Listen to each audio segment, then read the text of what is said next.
Cyberpunk. Can I install game mods? Chapter 61 Negotiation. Inside the conference room, all participants were seated. After the secretary finished introducing everyone present to Luauchi, the meeting officially began. Right, I heard you've been causing quite a stir in Night City recently. I've also seen the serum you produced, it's quite interesting. You said you want to start a company and cooperate with Arasaka. How do you propose we cooperate? Seeing the meeting had started, the director in the main seat didn't waste time and immediately got straight to the point. Seeing the director ask, Luauchi took out a chip and handed it to the secretary standing beside everyone. The secretary took the chip, connected it to the terminal on the conference table, and soon the monitor on the table displayed the contents of the chip. It contained descriptions of the 2 types of medicine Luauchi was currently selling, as well as the cooperation proposal he had drafted. While showing the contents to the Arasaka personnel, Luauchi began to explain. Regarding the serum, I believe you are already familiar with it, so I won't elaborate on its effects and value. I plan to use an order of 500 doses of the serum, to be delivered within 3 months, in exchange for €5 million in funding, the status of an Arasaka strategic partner company, and immunity for all future high-level personnel in my company. For subsequent sales of the serum, Arasaka's orders will be prioritized, and the original version of the serum will be exclusively supplied to Arasaka. The remaining serum sold externally will have its efficacy reduced by 50%, and all orders from military technology will be rejected. What does Arasaka think? Luauchi presented his first round of offers, starting with a relatively large order and making the advanced soldier serum an exclusive supply for Arasaka. This ensured Arasaka's ability to maintain an advantage after obtaining the serum. While rejecting military technology orders, he would only sell advanced soldier serum with 50% efficacy externally, which is equivalent to the original super soldier serum with 25% efficacy. From a normal perspective, this offer seemed full of sincerity, but it was clear Arasaka wasn't buying it. Buying 500 doses of serum for 5 million was indeed very favorable for Arasaka, but they all knew that the most valuable thing was not the €5 million. Rather, it was the status of a cooperating partner and company immunity that came after. For a new enterprise, the status of an Arasaka cooperating partner could not only exempt it from most troubles from other companies but also leverage Arasaka's reputation to secure large orders. As for company immunity, it guaranteed the personal safety of the company's high-level personnel. Although the so-called immunity was just an agreement between large corporations, it still had its effect. The deputy head of the logistics department was the first to step forward and reject Luauchi's proposal. Kid, I think you're daydreaming. You're just a regular ripperdoc. Even if you develop this serum, don't think you can demand exorbitant prices. Let me give you a suggestion. Why don't you forget about starting your own company? Sell the serum formula directly to Arasaka, and then report to Arasaka's logistics department. Seeing your talent is not bad, getting into high society in the future won't be a problem, and the reward for selling the formula will be enough for you to live comfortably for a lifetime. The deputy head said this with a slightly mocking tone, clearly indicating that Luauchi's asking price was too high and they were not satisfied. When Luauchi heard his words, he also found it amusing. Whether he was joking or not, this was probably the result Arasaka wanted most: selling the formula. Even if Luauchi was stupid, he wouldn't do such a thing. Once Arasaka got the formula, he would have no value at all. No matter how much money he sold it for, Arasaka would find a way to take it back from him, and he would not only lose his money but possibly even his life. Luauchi didn't mind Arasaka's rejection of his offer. Naturally, he wouldn't throw out all his conditions at the beginning. Negotiation is a back-and-forth game, and it must be done step by step. Shaking his head, Luauchi spoke. Apologies, although I'm quite tempted by your suggestion.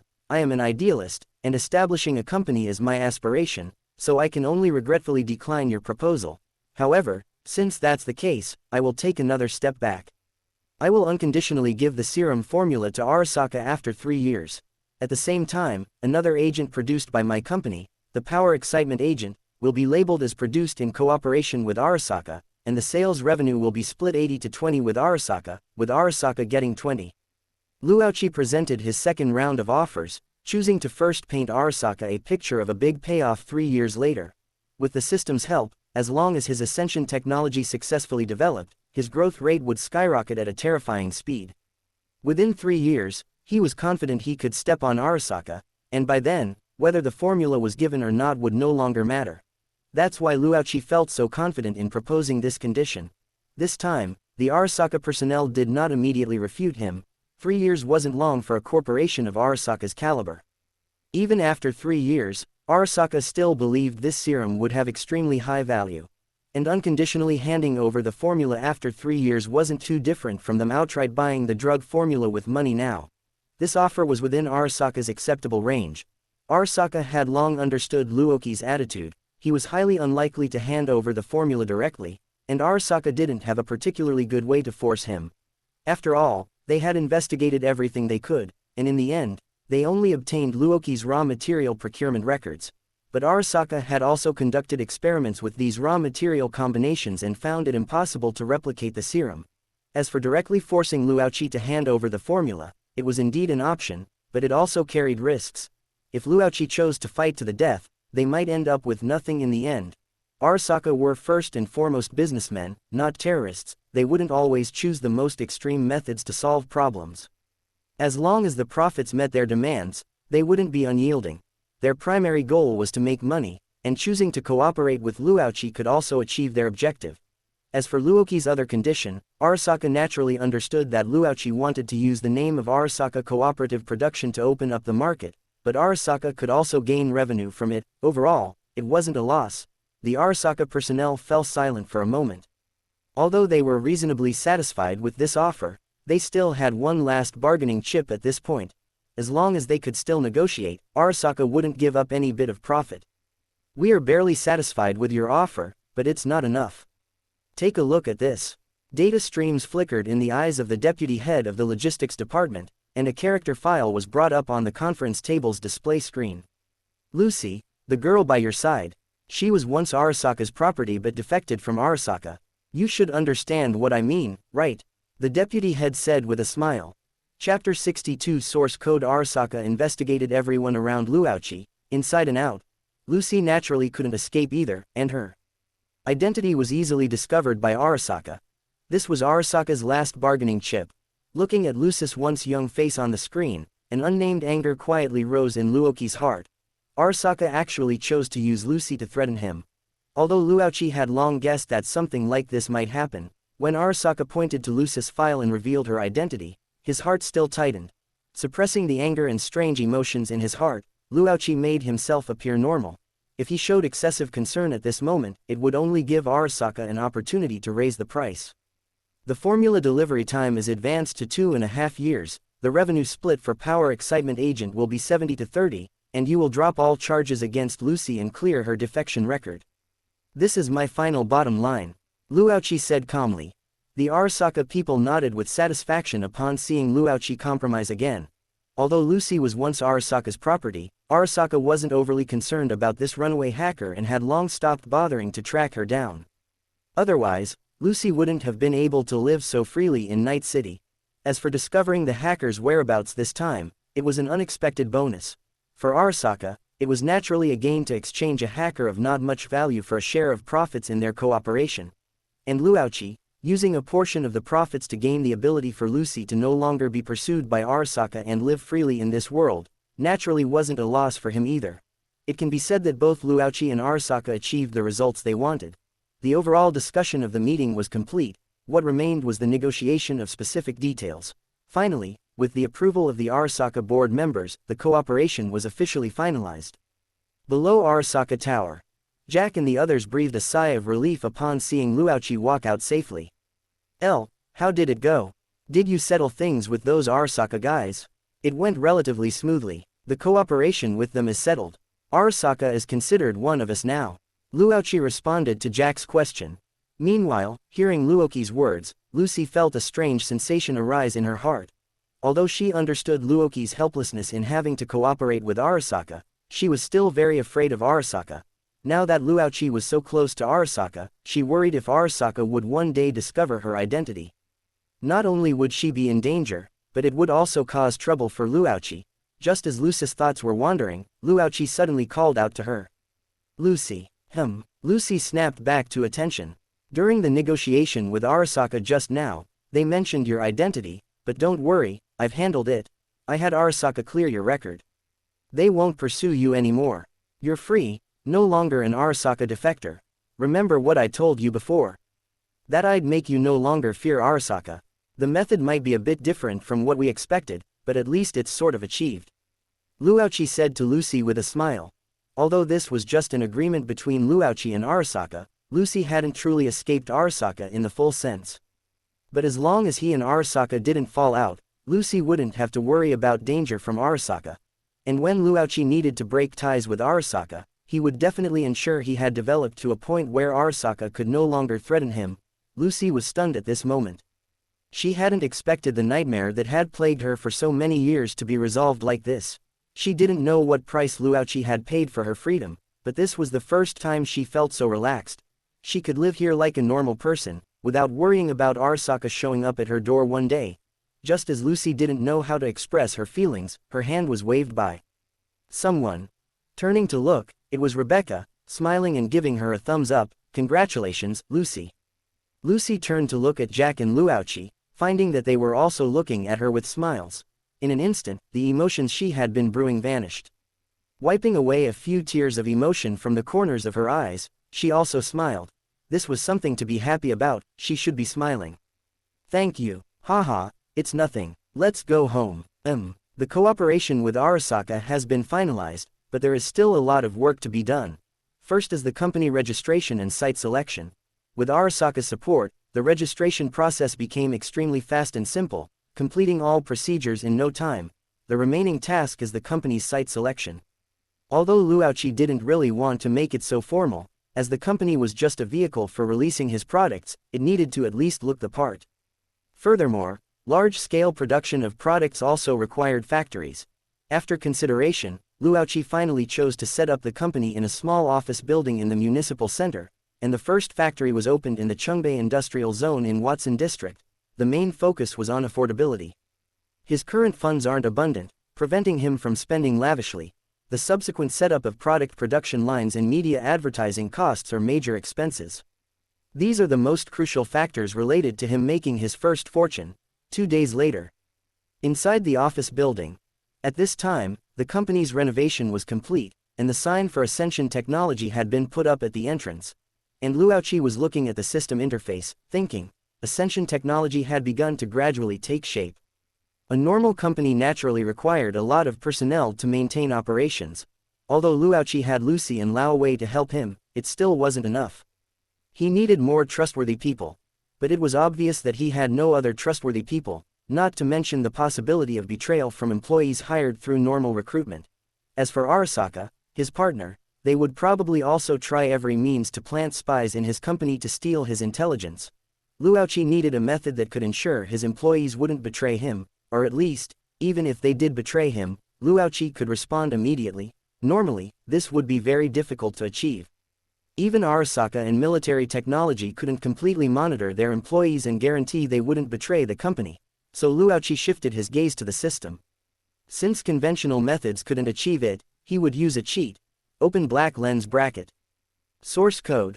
Lysandra, Surveillance I Absolute Loyalty version, close black lens bracket open black lens bracket source code AI program from the Project Universe. Primarily used for surveillance as a security robot, but after a long period of self-evolution, it became an AI life form with self-awareness.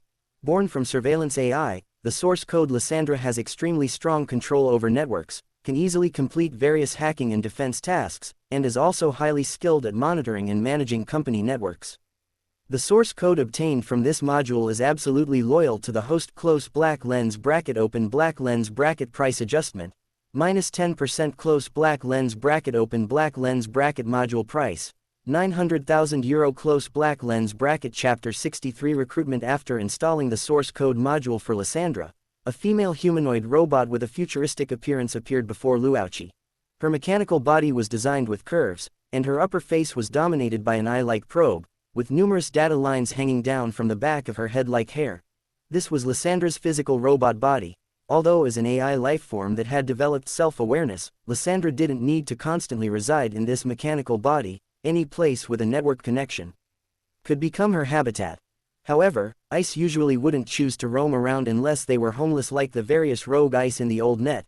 As the eye on Lysandra's head emitted a green light, she woke up. "Master, security surveillance robot Lysandra is at your service. Please give your command." Lysandra emitted electronic sound effects with a mature female voice.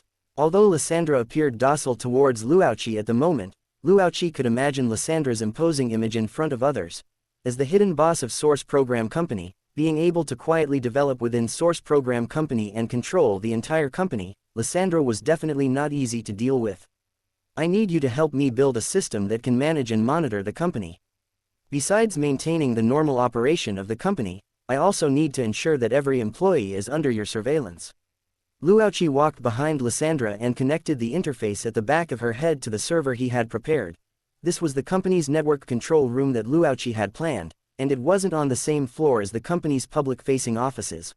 Luoqi had set up the server here and placed Lysandra here, naturally making it convenient for her to manage the entire company's network. At the same time, the server also stored the information and plans about Ascension technology that Luoqi had prepared early on. With these things, Lysandra should be able to create something that satisfies him. Understood. Without hesitation, Lysandra responded to Luoqi's command and began to execute it. After connecting to the server, Lysandra began to explore and learn about the Cyberpunk network. With her ability, she could quickly grasp the rules of the entire cyberspace, and the security monitoring system was her most proficient area, but it would take some time to fully build the system Luoqi wanted. Looking at Lysandra, who was still in deep learning, Luoqi decided to go do something else first. Connecting to Lysandra's network, Luoqi instructed her to notify him anytime she finished, and then left the company. He drove back to Nihonmachi. In the clinic, Lao Wei was currently researching something. Lao Wei, how's it going? Any leads? I'm free right now, I can help you. Luoqi greeted Lao Wei. Lao Wei was currently helping Luoqi research the formula for kinetic stimulant type 2. To fully push the stimulant onto the market, relying solely on the output of the crafting table was naturally insufficient, so Luoqi redeemed the stimulant's technology expansion. Now he could set up a stimulant production line for large-scale production. However, the technology expansion formula he obtained was for power excitement agent type 1. To produce type 2 stimulant, he needed to research its corresponding technology expansion formula again. Almost there. The formula examples you gave me pointed me in the right direction. It's not difficult to research. According to my estimation, this time it should be the correct formula. Lao Wei packaged the stimulant he had just developed and handed it to Luoqi. You'll know by looking. Luoqi took the agent given by Lao Wei to the workbench and activated the scanning function. Soon, the information about the agent was displayed. Just as Lao Wei had guessed, this formula was what they wanted. The agent's effect was no different from the previous kinetic stimulant type 2. The formula is fine, this time it's correct. Thanks, Lao Wei, it's just a small matter. Lao Wei had once promised to help Luoqi, so naturally, he was happy to help when there was a place where he could be useful. Luoqi stored the formula on a chip. After taking Lao Wei back to Watson District, he went all the way to the factory in Chungbei Industrial Zone. Arriving at the factory gate, 2 automatic turrets could be seen standing tall on either side of the gate. These were defensive armaments provided to Luoqi by Arasaka at a friendly cooperation price, including the various turrets, surveillance probes, and central control server within the factory, all supported by Arasaka. As one of the world's largest security industry companies, the quality of security equipment produced by Arasaka was still guaranteed. The Chungbei Industrial Zone was not a peaceful place. The Whirlwind Gang, scavengers, and various wanted criminals and cyberpsychos were all entrenched here. Opening a factory here would inevitably encounter some people who wanted to gain some benefits. Therefore, equipping an armed defense system was quite necessary. As for whether Arasaka had left any backdoors in these products, they would know once Lysandra connected to the server here. He believed that no means could evade Lysandra's detection. Entering the factory, many production equipment items could be seen stacked up. As early as when Luoqi finished installing the technology expansion and began researching the kinetic stimulant type 2 formula, he had already started preparing the factory's production line. Now the raw materials and production equipment were ready, and the formula was complete, but formal production still required the support of employees. This step naturally had to wait until Lysandra finished handling things on her end. Arriving at the control room, Luoqi connected his personal link to the factory's subnet. Lysandra, control the network here. Understood. Lysandra was still processing the construction of the company system at this time, but multithreading was a standard operation for AI lifeforms. Soon, Lysandra installed her monitoring program into the factory server through Luoqi's connection, completely taking control of the factory's network. connecting it to the main server, and bringing it under her supervision. Master, takeover complete. An unknown program is found lurking deep within the network. Clear it. Lyssandra's voice sounded in Luoki's communication. It didn't exceed Luoki's expectations. Arasaka had indeed left a backdoor in these devices. Clear all of them. After giving the command to Lysandra, Arasaka's backdoor was quickly and completely cleaned up. After ensuring the system was fine, Luochi connected the chip containing the formula to the central control system, preparing for future production. And just then, the company system that Luochi had Lysandra build was also completed. Master, the system program has been built. Lysandra notified him immediately according to Luoki's instructions. Installing the program Lysandra had created onto his own system and looking at Ascension Technologies' exclusive employee system, Luochi nodded in satisfaction. Good, you did very well. Now start posting recruitment information in Night City. Understood. Following another round of commands from Luochi, Lysandra began to disseminate Ascension Technologies' recruitment information across various networks in Night City. Chapter 64 Talent 2 days later. Inside Luoki's office at Ascension Technology, Luochi was browsing through resumes. Only 2 days had passed since Lysandra posted the recruitment information, and a large number of resumes had already been submitted. Originally, Luochi thought it would take a long time for a brand new company with no history to recruit suitable talent. But he had underestimated Arasaka's reputation. As a global corporate giant, countless people tried desperately to join Arasaka every day. Even though Ascension Technology was just associated with Arasaka as a partner company, it was enough to make countless people eager to join and take a gamble. After having Lysandra filter out those who were purely trying their luck and lacked qualifications or ability, Luochi began reviewing the remaining resumes. Wow, so many talented people.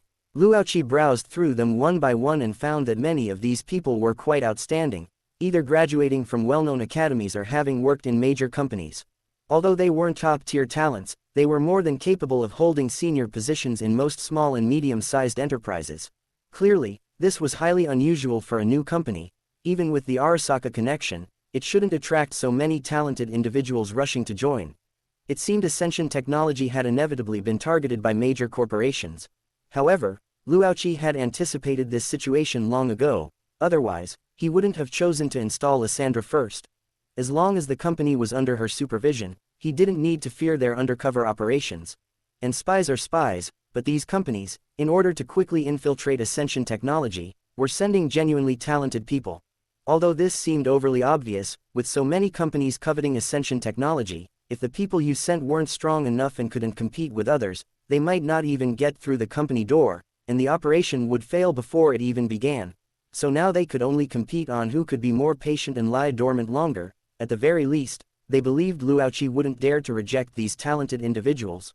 Luochi indeed couldn't give up on these talents. Lysandra, arrange interviews for all these people. Yamamoto Daisho, I've read your resume.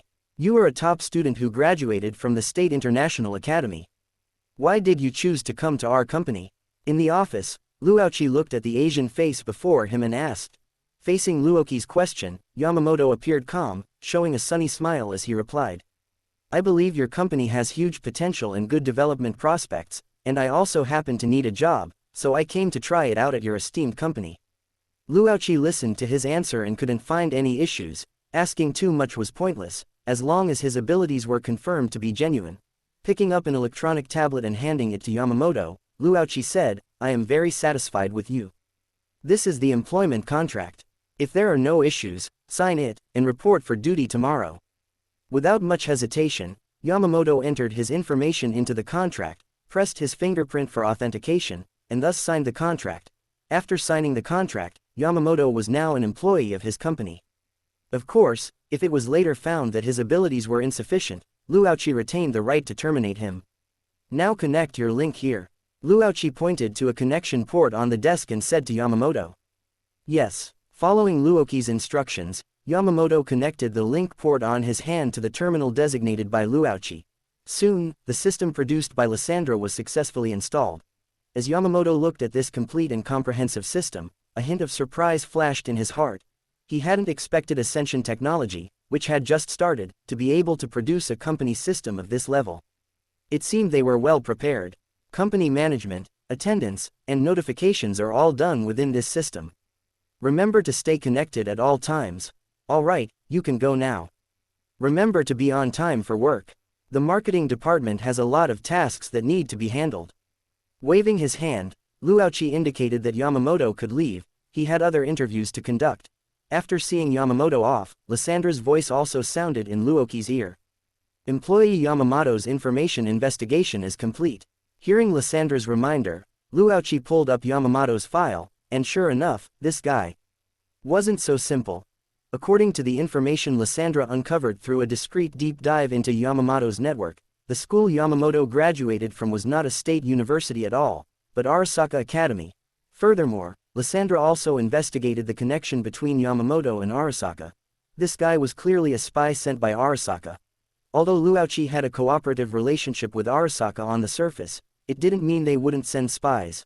After all, to obtain the most authentic and reliable intelligence, one had to dig it up themselves. Arasaka had already seen from their cooperation with Luochi that if he had anything valuable or any intelligence, he would absolutely not reveal it to Arasaka, so Arasaka needed to use its own power to find valuable information. Luochi was just a little curious about who sent this guy. Logically, V was in charge of corporate espionage, so maybe he was the one who arranged it. However, Luochi could also understand, after all, V had people watching him, and it was impossible for him to help Luochi in such a matter. For an important enterprise like Ascension Technology, Arasaka would not give up on its espionage operations. If V didn't send a spy, perhaps the head of the espionage intelligence team would be replaced. Regarding employee Yamamoto, is action required? Lysandra proactively asked. As an AI with independent consciousness, she also had her own personality and thoughts. Now, under the influence of absolute loyalty, Lysandra considered strengthening Ascension Technology a crucial goal, which was why she took the initiative to ask Luochi for his next instructions, and Luochi shook his head. There's no need to alert him, or any of the other employees.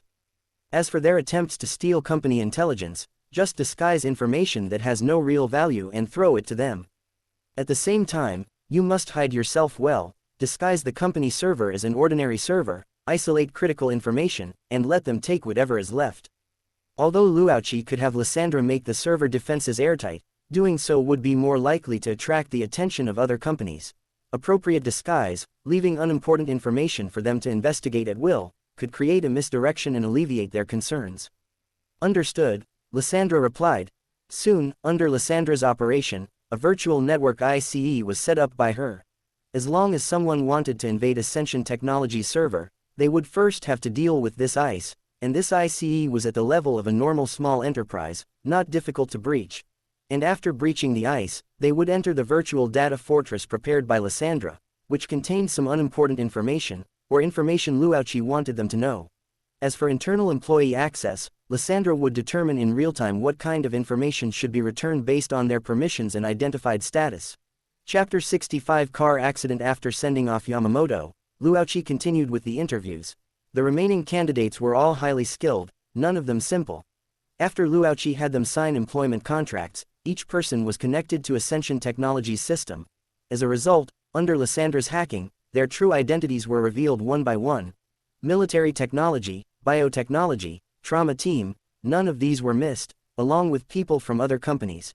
In short, they were all talented individuals. However, while there aren't many normal people in the company now, using moles has its advantages. These guys are much more motivated than ordinary employees, and there's no burden in using them at all. Wherever there's heavy or excessive work, just order them to do it. With the interview process complete, Ascension Technology is now fully on track, just waiting for the first batch of pharmaceuticals to be fully produced and put on the market in a few days. Sitting in his office, Luochi brought up the terminal display. He opened the news channel. News 54 reporting to you. Arasaka recently announced that it will hold a press conference in Night City 3 days from now. According to sources, the content of the press conference will be to announce a formal cooperation with a company named Ascension Technology. We believe everyone is very unfamiliar with the company Ascension Technology. According to investigations, the company is a newly established enterprise in Night City.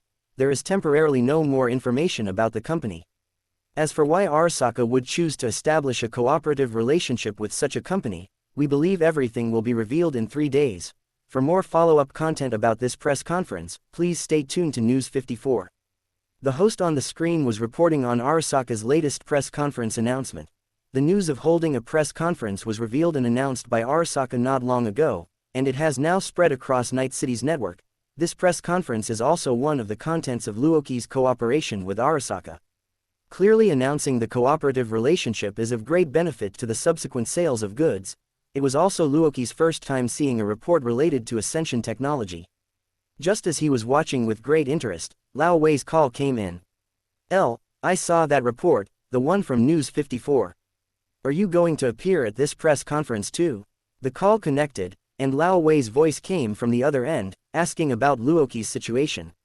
Of course, after the Arasaka people announce the cooperation, I will immediately hold a product launch. Luoqi replied to Lao Wei. He definitely wanted to fully leverage Arasaka's popularity. If he chose another time to hold a product launch himself, it definitely wouldn't receive as much attention as Arasaka's press conference. As for this product launch, Luoqi planned to primarily promote kinetic stimulant type 2. As for the serum, he first needed to fulfill Arasaka's batch order and didn't have any stock to sell. Then you need to prepare well. It's just a press conference, there's nothing much to prepare. My subordinates will handle it for me. Don't forget, Lao Wei, I'm not alone anymore. Luoqi responded to Lao Wei's concern with a smile. That's true. Oh right, Lao Wei, remember to attend the press conference that day. After all, you are now also a director of Ascension Technology. Luoqi invited Lao Wei. For Lao Wei and the others, his most trustworthy people, Luoqi naturally didn't hesitate to give them the status of directors of Ascension Technology. Although it was basically just a title and the dividends weren't very much, it also represented that they had the highest authority in Ascension Technology Company besides Luoqi. Not only could they direct Lysandra to handle various matters, but they could also access all of Ascension Technology's internal information. Luoqi naturally had no secrets to hide from these few people. Alright, I'll be there then. Responding to Luoqi's invitation, Lao Wei didn't choose to bother him further and hung up the phone. Just as the call with Lao Wei ended, Lucy pushed the door open and walked in. Besides a nominal director position, Lucy is currently helping Luoqi handle the work of the intelligence department. Unlike the marketing department, which requires a large number of people and is an area Lysandra is not good at, Luoqi did not choose to recruit outsiders for Ascension Technology's intelligence department. Firstly, due to the confidentiality of intelligence work, and secondly, with Lysandra's existence, there was no need for any other personnel. Lucy alone was already sufficient. Even Lucy merely controlled the direction and decisions, basically all the work was completed by Lysandra. Lucy, is something wrong? Luoqi asked when he saw Lucy come in, but Lucy shook her head. Nothing, just came to see you. There's nothing for me to do in the intelligence department either, it's a bit boring staying in the company. Your interview work should be all finished, right? Yes, Luoqi responded to Lucy, and just as he was about to continue speaking, Lysandra came out and gave a reminder. Master, there has been progress on the event you are following, it is regarding David Martinez. Lysandra's voice sounded, and at the same time, a video played in Luoqi's system. It was a scene of a car accident. In the picture, raging fire was burning on the road, and a red-haired woman could be seen lying in the middle of the road, seemingly unconscious. In the overturned vehicle on the side, a person could vaguely be seen trapped inside, constantly shouting and struggling. Just now, an incident occurred on the bridge leading to Santo Domingo where the animals attacked an Arasaka vehicle. This caused a car accident. The trapped victim in the car accident is the target master as following, David Martinez. Lysandra explained the video that was playing. Luoqi had been following David's situation, and after Lysandra appeared, Luoqi handed this task over to her. In Luoqi's opinion, David was indeed very talented, otherwise Arasaka wouldn't have targeted him wanting to use him for experiments. Although he eventually died at Atom Smasher's hands, for an ordinary person, it was already very remarkable.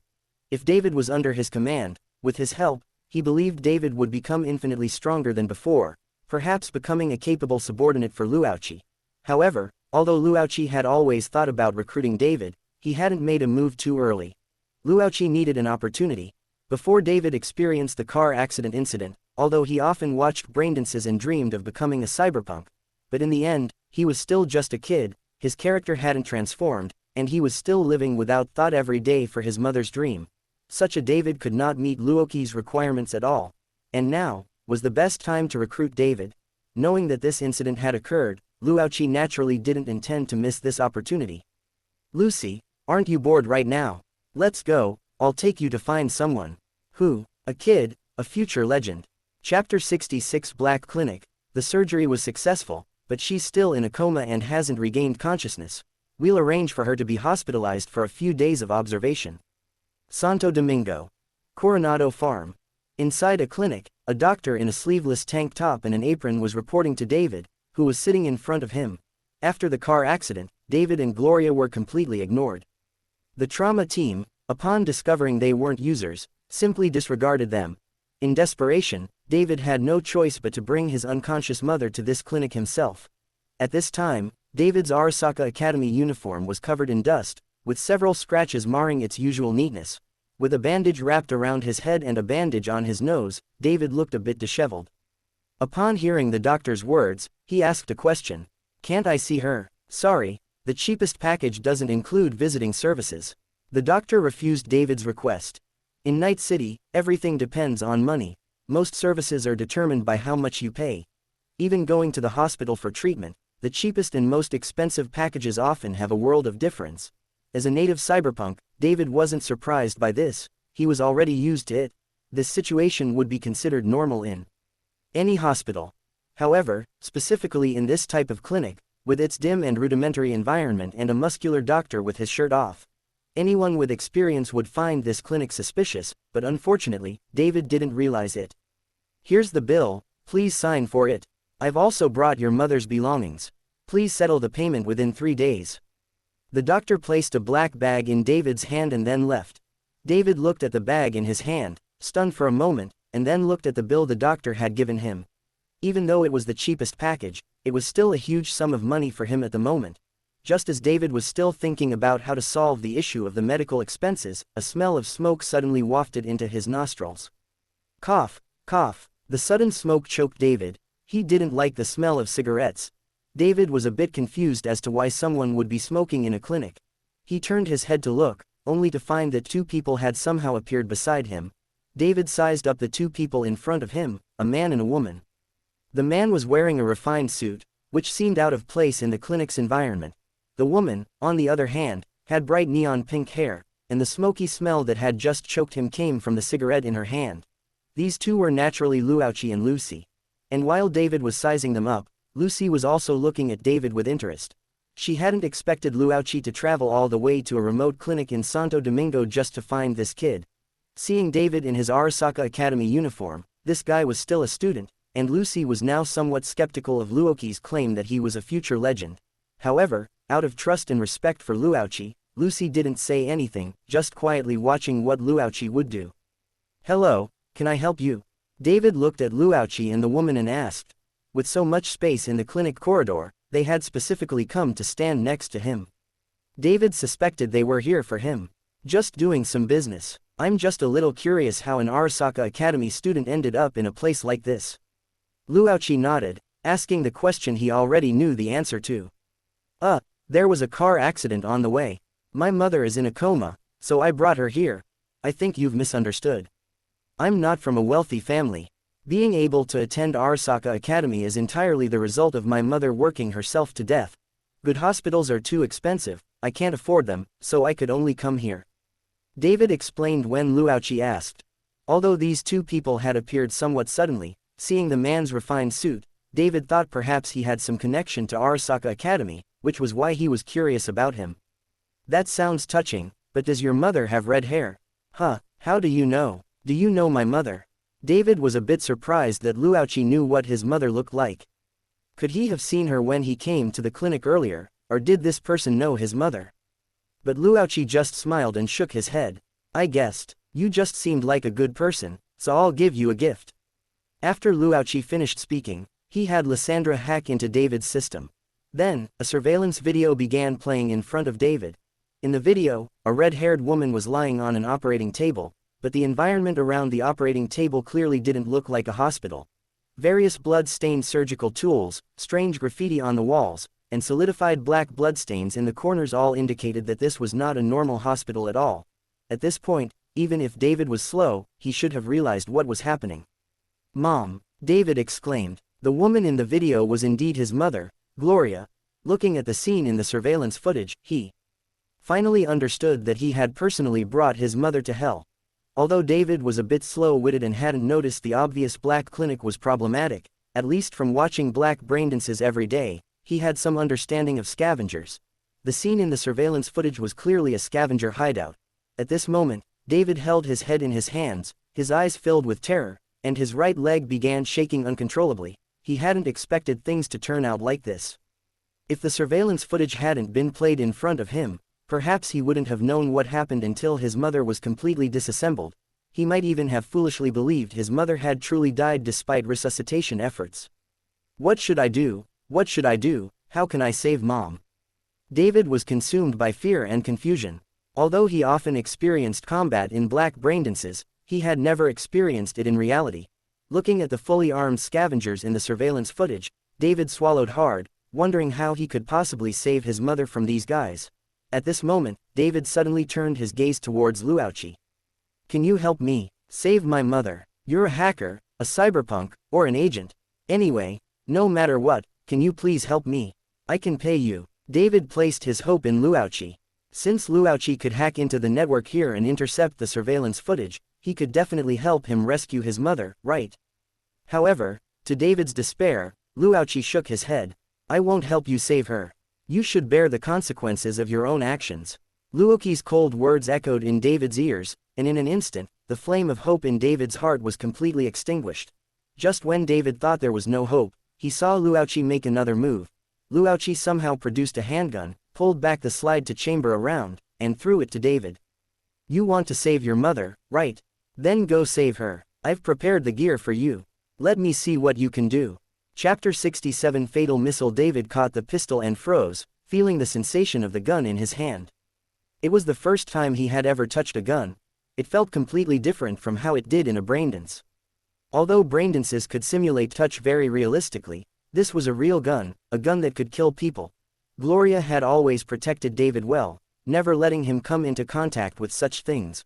Looking at the gun in his hand, David swallowed. Did he mean for him to use this gun to rescue his mother? David hesitated. He didn't even know if he could hit a person, let alone kill them. Maybe if he rushed in, he'd be shot to death in a hail of bullets. Are you hesitating? Or are you scared? No, I was thinking maybe there are other ways, like calling the police or something, David said stubbornly. The sudden turn of events had thrown David's mind into chaos. Just moments ago, David was thinking about how to get the money for the medical expenses, but now he was being told to take a gun and break into the scavengers' territory. Haha, call the police.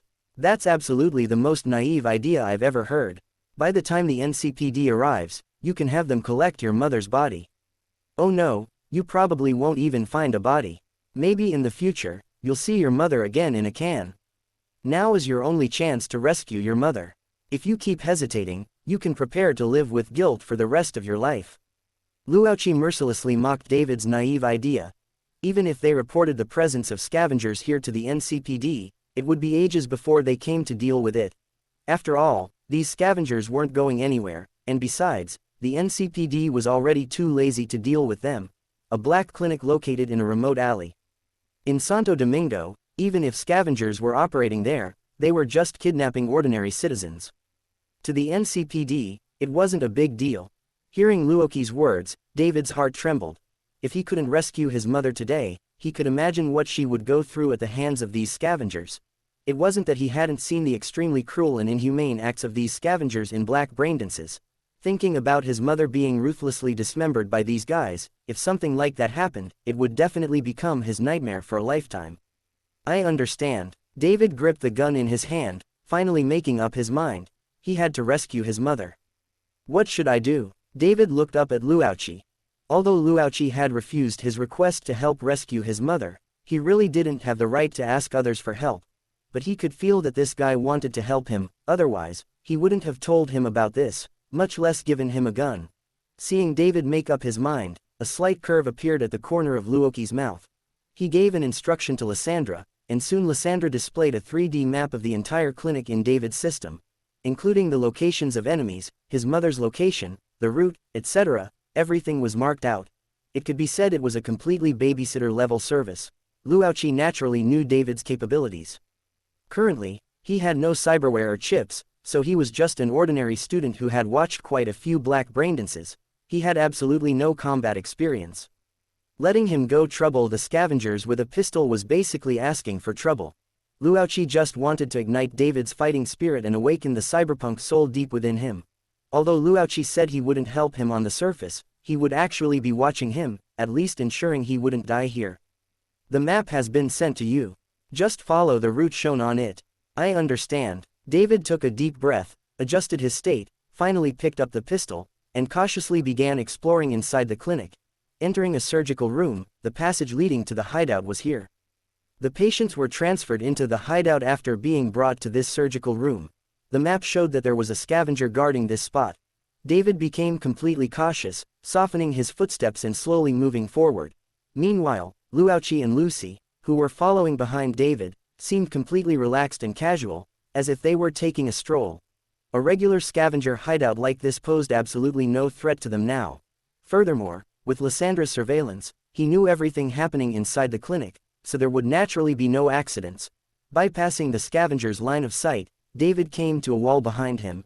Using the wall as cover, David leaned out, looked at the scavenger's back ahead, and slowly raised the pistol. Now, all he had to do was pull the trigger, and he could take this scavenger's life. David stopped. Killing was too far removed from his past life, so much so that he wasn't fully mentally prepared for it now. But after a moment of hesitation, David still chose to pull the trigger. He had no choice, he had to rescue his mother. The instant the trigger was pulled, the bullet instantly left the barrel and shot out. But just when David was expecting a scene of blood splattering and a headshot, the actual result was completely different. The bullet David fired somehow missed the scavenger's head and flew past right before his eyes. It was clear that David had missed. David was stunned when his first shot missed. Although he quickly reacted and prepared to shoot again, by then the scavenger had already hidden behind cover.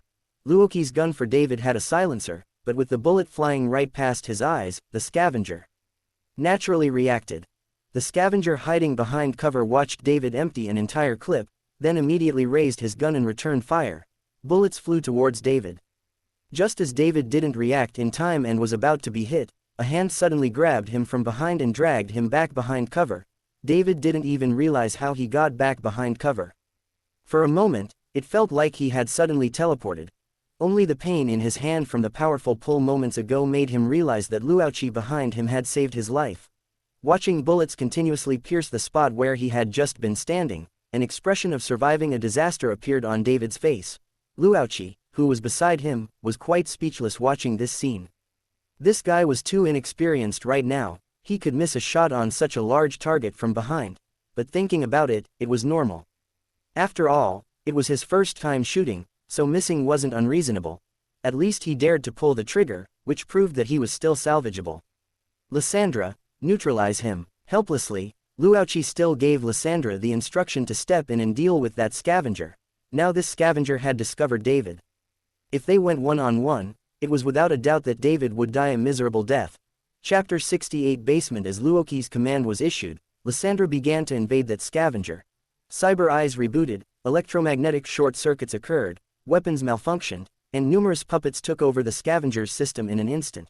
The gunfire stopped abruptly, and then turned into the scavenger's angry howl. Luoqi grabbed and lifted David, walked out of the cover, and came in front of that scavenger, only to see the scavenger at this moment had already lost his threat. He, whose weapon had malfunctioned and lost his vision, was slumped on the ground.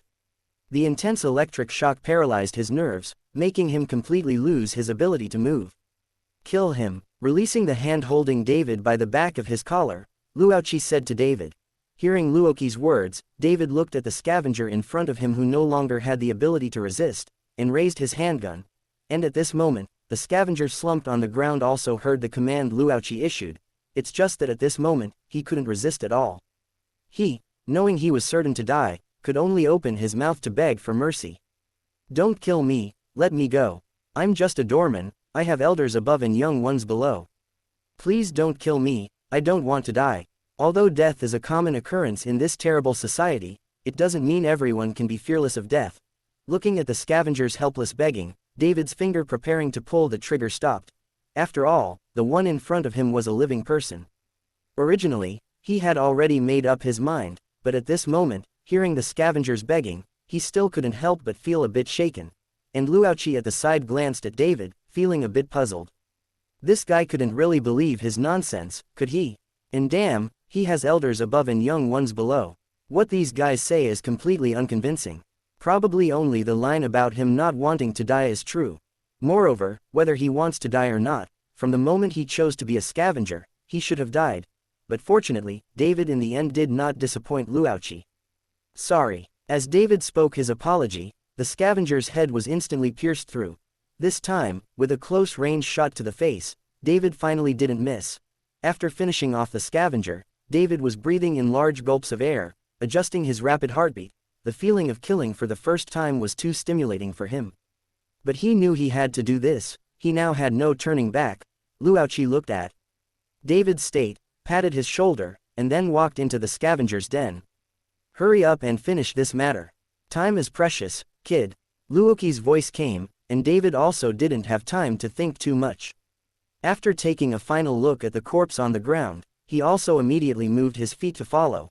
The few of them followed the passage downwards, all the way to the basement. At this moment, the full appearance of the scavenger's den was revealed.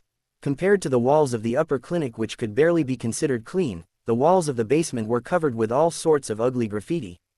One could even see crude anatomical graffiti, using bright red arrows marking prices on various parts. Because Lysandra had already taken over the entire network, at this moment, these scavengers had not yet realized the arrival of intruders. The entire basement appeared very quiet. David looked at the surrounding environment, appearing a bit nervous, but still actively took the lead in exploring. Following the map's guidance, David naturally wouldn't take a wrong turn. He came to the front of a room door. Originally, this place was not a necessary path, and David had originally wanted to bypass here. But at this moment, the sound of conversation coming from inside the room made David stop his steps. Caught a few good meats again today. Not many. Now those guys have all become smart, and the clinic's customers have also decreased. There aren't many suitable prey. However, a mother and son happened to come today, who were in a car accident. The woman fell into a coma and was sent to the operating room, and now she's lying in the decomposition room. You know what? Although that woman didn't have any cybernetics installed, her skin was delicate and tender, and she was quite healthy. Probably the things on her body can sell for a good price. Won't it cause trouble? Don't worry, her son, that foolish kid, is just a poor devil. He can't afford the medical expenses at all, probably can't even afford the cost of handling the remains. We'll decompose his mother tonight, and tell him tomorrow that his mother died despite treatment. We'll push her into the furnace and burn her to ashes, and give him the ashes to take home and worship, and it's done. Definitely no problem. Haha, alright. The two scavengers inside the room were talking unscrupulously. And David at this moment was slightly trembling all over, his fists clenched tight, and the hand holding the gun was also gripping tightly. He was furious. He recognized this voice. It was clearly the voice of that doctor who spoke to him in the corridor. Just now, that doctor also told him his mother's surgery was very successful. And now he was here talking about how his mother's body could sell for a good price. And David was not only angry because of what these people were going to do to his mother, but also angry because it was the first time he saw the true face of this world. These people truly deserve to die.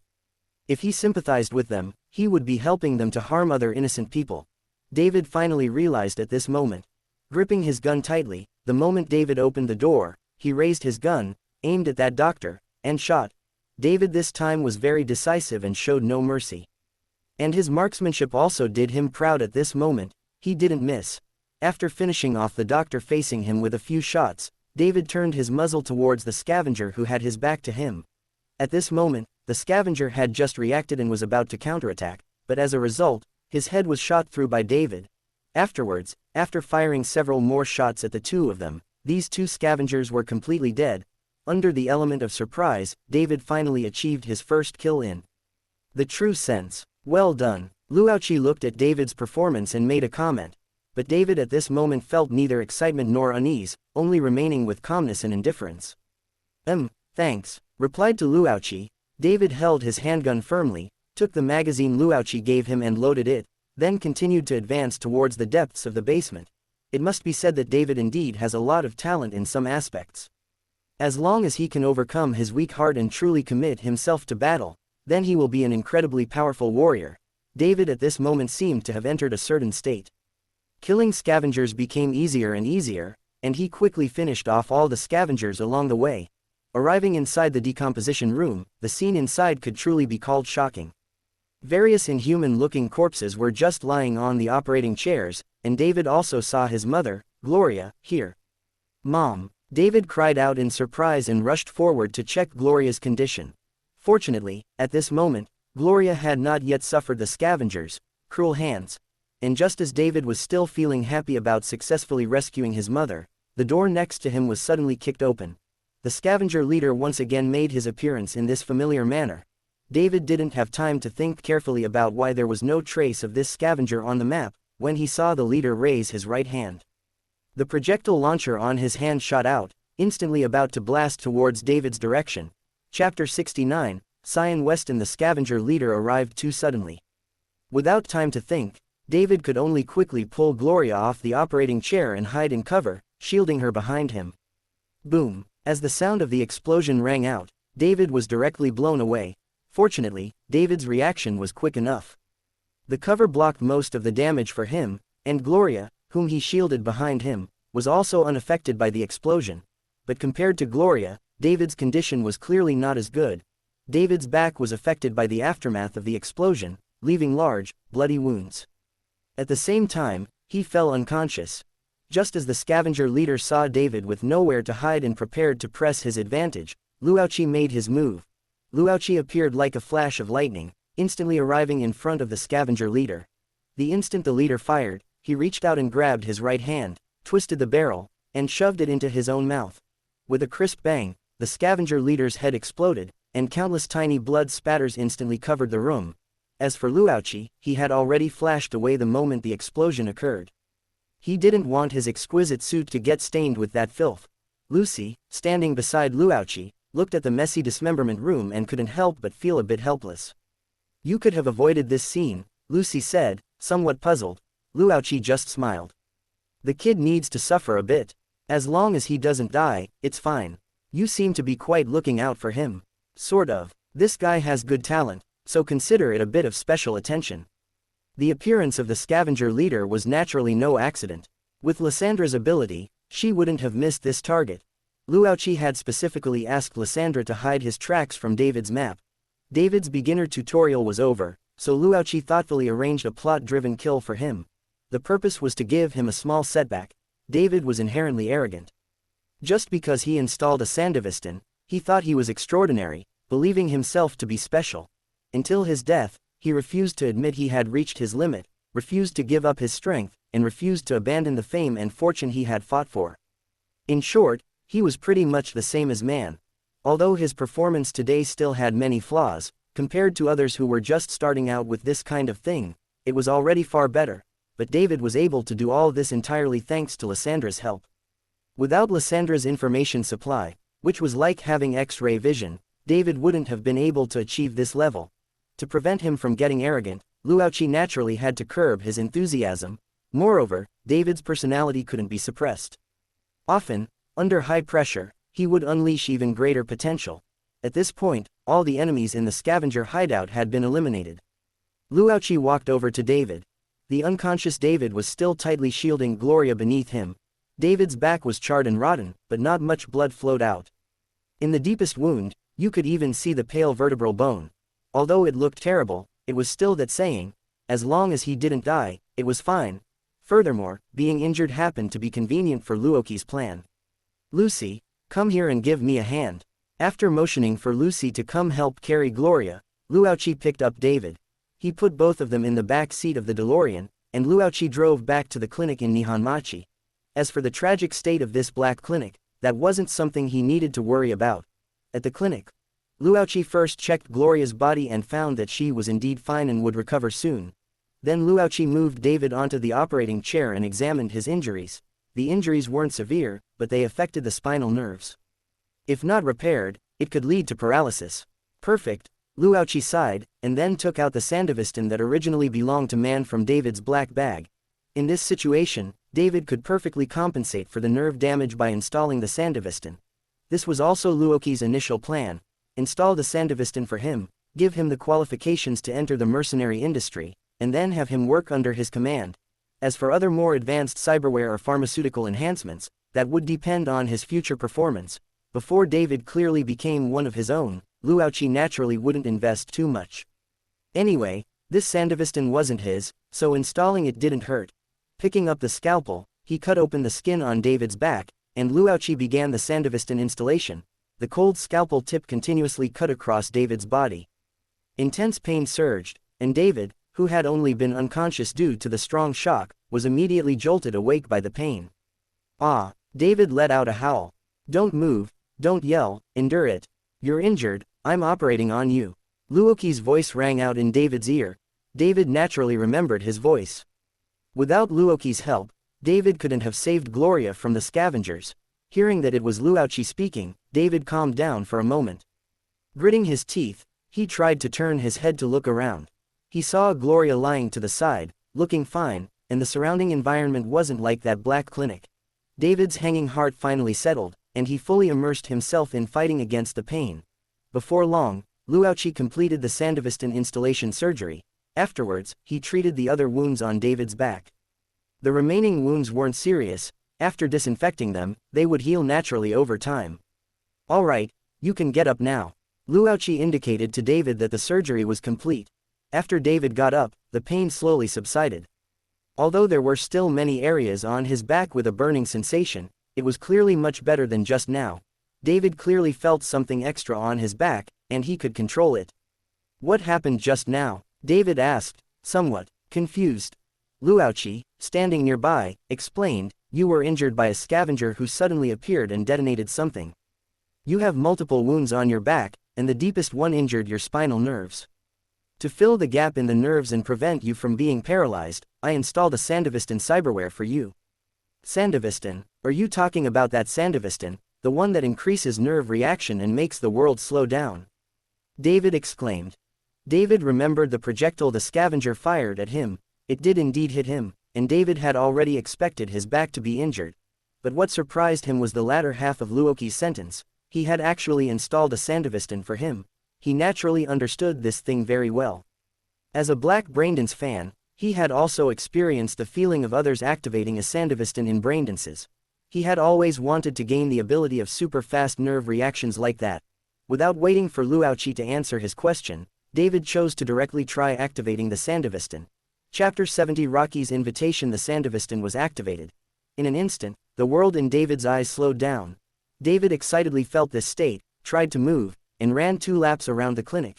At this moment, in David's eyes, Luoqi and Lucis' movements became incredibly slow, and even the smoke from the cigarette in Lucis' hand drifted several times slower than usual. So powerful. This is the Sandevistan, David cheered. This was the ability he had dreamed of. Feeling the world slow down, David curiously came before Luoqi and looked him over. Reaching out and waving his hand in front of Luoqi, David wanted to see how Luoqi would react. But just then, Luoqi, who was moving incredibly slowly in David's eyes, suddenly had his eyes darting rapidly, fixing on David. Their eyes met, and a smile played on Luoqi's lips. Then, Luoqi was seen reaching out and lifting David up with one hand. Having fun? Luoqi asked, looking at David, whose eyes were full of surprise. Huh, David hadn't quite processed what had happened. Looking around, the Sandevistan's state clearly hadn't ended yet, so why could Luoqi grab him? David was a bit confused. You installed a Sandevistan too? David asked, puzzled. Luoqi, however, shook his head. The Sandevistan is just the most basic cyberware. Don't think you're so powerful just because you installed this. Without the corresponding strength, you're just a bug that runs a bit faster. The Sandevistan's state ended, and Luoqi flicked his hand, sending David flying out. David stumbled, almost losing his balance. Scratching his head, David felt a bit awkward. He hadn't expected that even after installing the Sandevistan, he still had no ability to resist in Luoqi's hands. This is an immunosuppressant. It can suppress the side effects brought by cyberware. Remember to inject it regularly. Also, the Sandevistan puts a burden on the body, so don't use it casually, understand? Taking out 2 doses of immunosuppressant and throwing them to David, Luoqi reminded him. Although with David's talent, as long as he didn't activate the Sandevistan 7 or 8 times in a short period, there shouldn't be any major issues, but this kid doesn't understand anything. If he wasn't reminded, he'd probably turn around and treat the Sandevistan like a toy. Activating it over a dozen times a day wouldn't be surprising. Thinking about how troublesome it would be if he fainted and had to bother him, it was too much of a headache. Understood. Hearing Luoki's words, David nodded seriously. Luoki had helped David a lot, and David was quite convinced by his words. Oh right, this Sandevistan must cost a lot, right? And the medical fees and stuff, but I don't have any money right now. But don't worry, when my mom wakes up, I'll figure something out with her. I won't owe you. David suddenly remembered that high-level cyberware like the Sandevistan must cost a lot, not to mention the medical fees for the surgery. Luoki had already changed out of his suit and put on a Ripperdoc's clothing. David guessed that Luoki might be a Ripperdoc, and the Sandevistan was an item he usually sold, but Luoki's answer was beyond David's expectations. This Sandevistan wasn't mine to begin with, so you don't need to pay. But as for the surgery fee, I should indeed collect it. The Sandevistan isn't yours, then how did you install it for me? David's mind couldn't quite process it. This is your mother's item, it was originally in that black bag. Luoki revealed the truth. Since David had already installed the Sandevistan, he would know about this sooner or later anyway. And Luoki had no obligation to help Gloria conceal all of this. Ah, my mom, why would she have something like this? David couldn't quite believe it. In his eyes, his mom had always been a hard-working ordinary person, and shouldn't have anything to do with dangerous cyberware like the Sandevistan. Luoki, however, shrugged. Then you'll have to ask her yourself. The Sandevistan was something Gloria had secretly taken while cleaning up the scene of a cyberpsycho's death. This kind of thing was inherently difficult to explain, so it was better to leave it for Gloria to deal with the headache herself. I understand, I'll ask her myself to be clear. Anyway, thank you very much for your help. I will definitely repay the medical fees. My name is David. David nodded. Although he had many questions in his heart, he could only wait until Gloria woke up to ask. Responding to David's introduction, Luoki added David's contact information and sent the medical bill to David's email. Okay, I'll remember that. This was the first time David knew Luoki's name. He was sincerely grateful for what Luoki had done for him. If it weren't for Luoki, his mother might have met with misfortune. Remembering Luoki's name, David turned to look at Lucy beside him. Although Lucy hadn't said much, she was after all with Luoki, and David felt it was necessary to say hello. Seeing David look over, Lucy glanced at him. Lucy responded indifferently. Although she wasn't very interested in David, Lucy now understood why Luoki said he was very talented. After all, this military-grade Sandevistan, many battle-hardened soldiers couldn't even handle it. Now installed on David, not only was he fine, but he could even operate it. This in itself was already astonishing enough. All right, there's nothing else. Take your mother, I'll take you back. Luoki didn't plan to waste any more time and motioned for David to take Gloria. Getting into the car, Luoki drove them back to Santo Domingo. Mr. L, I don't think I told you the address, how did you know I live here? Seeing the car stop below the super skyscraper H4, David suddenly remembered that Luoki hadn't asked for his address, and he had forgotten to tell him. Luoki, however, lightly tapped his temple with his hand. Don't forget, I'm a hacker. Hearing Luoki's words, David was stunned for a moment. Recalling everything that happened in the Black Clinic, David suddenly felt that everything seemed quite reasonable. He was just a bit curious now about what role Luoki actually played. Hacker, agent, or Ripperdoc. You're curious about my identity, huh? Well, you'll understand later. If you want to find a job and don't want to bury the Sandevistan's potential, you can come find me. Looking at the somewhat confused David, Luoki opened his mouth and smiled. Having installed the Sandevistan on David, Luoki believed that David would no longer be a good student who went to school every day, like before. Once he had his talk with Gloria and sorted everything out, it would be time for him to start his legendary life. Chapter 71 Gloria David was stunned when he heard Luoki's invitation. He had indeed always considered dropping out of school to work. David knew his family's situation well. Gloria worked tirelessly every day just to afford his tuition at the expensive Arasaka Academy, yet she still lived like a pauper. David knew that Gloria had placed all her hopes on him, wishing for him to succeed and have a better future than their present. but David genuinely disliked school, not because he wasn't capable. On the contrary, David's grades had always been excellent.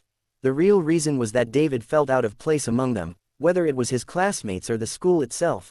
They seemed to belong to different worlds. Compared to continuing at Arasaka Academy, enduring strange looks from others, and then joining Arasaka in the future to become one of many corporate dogs.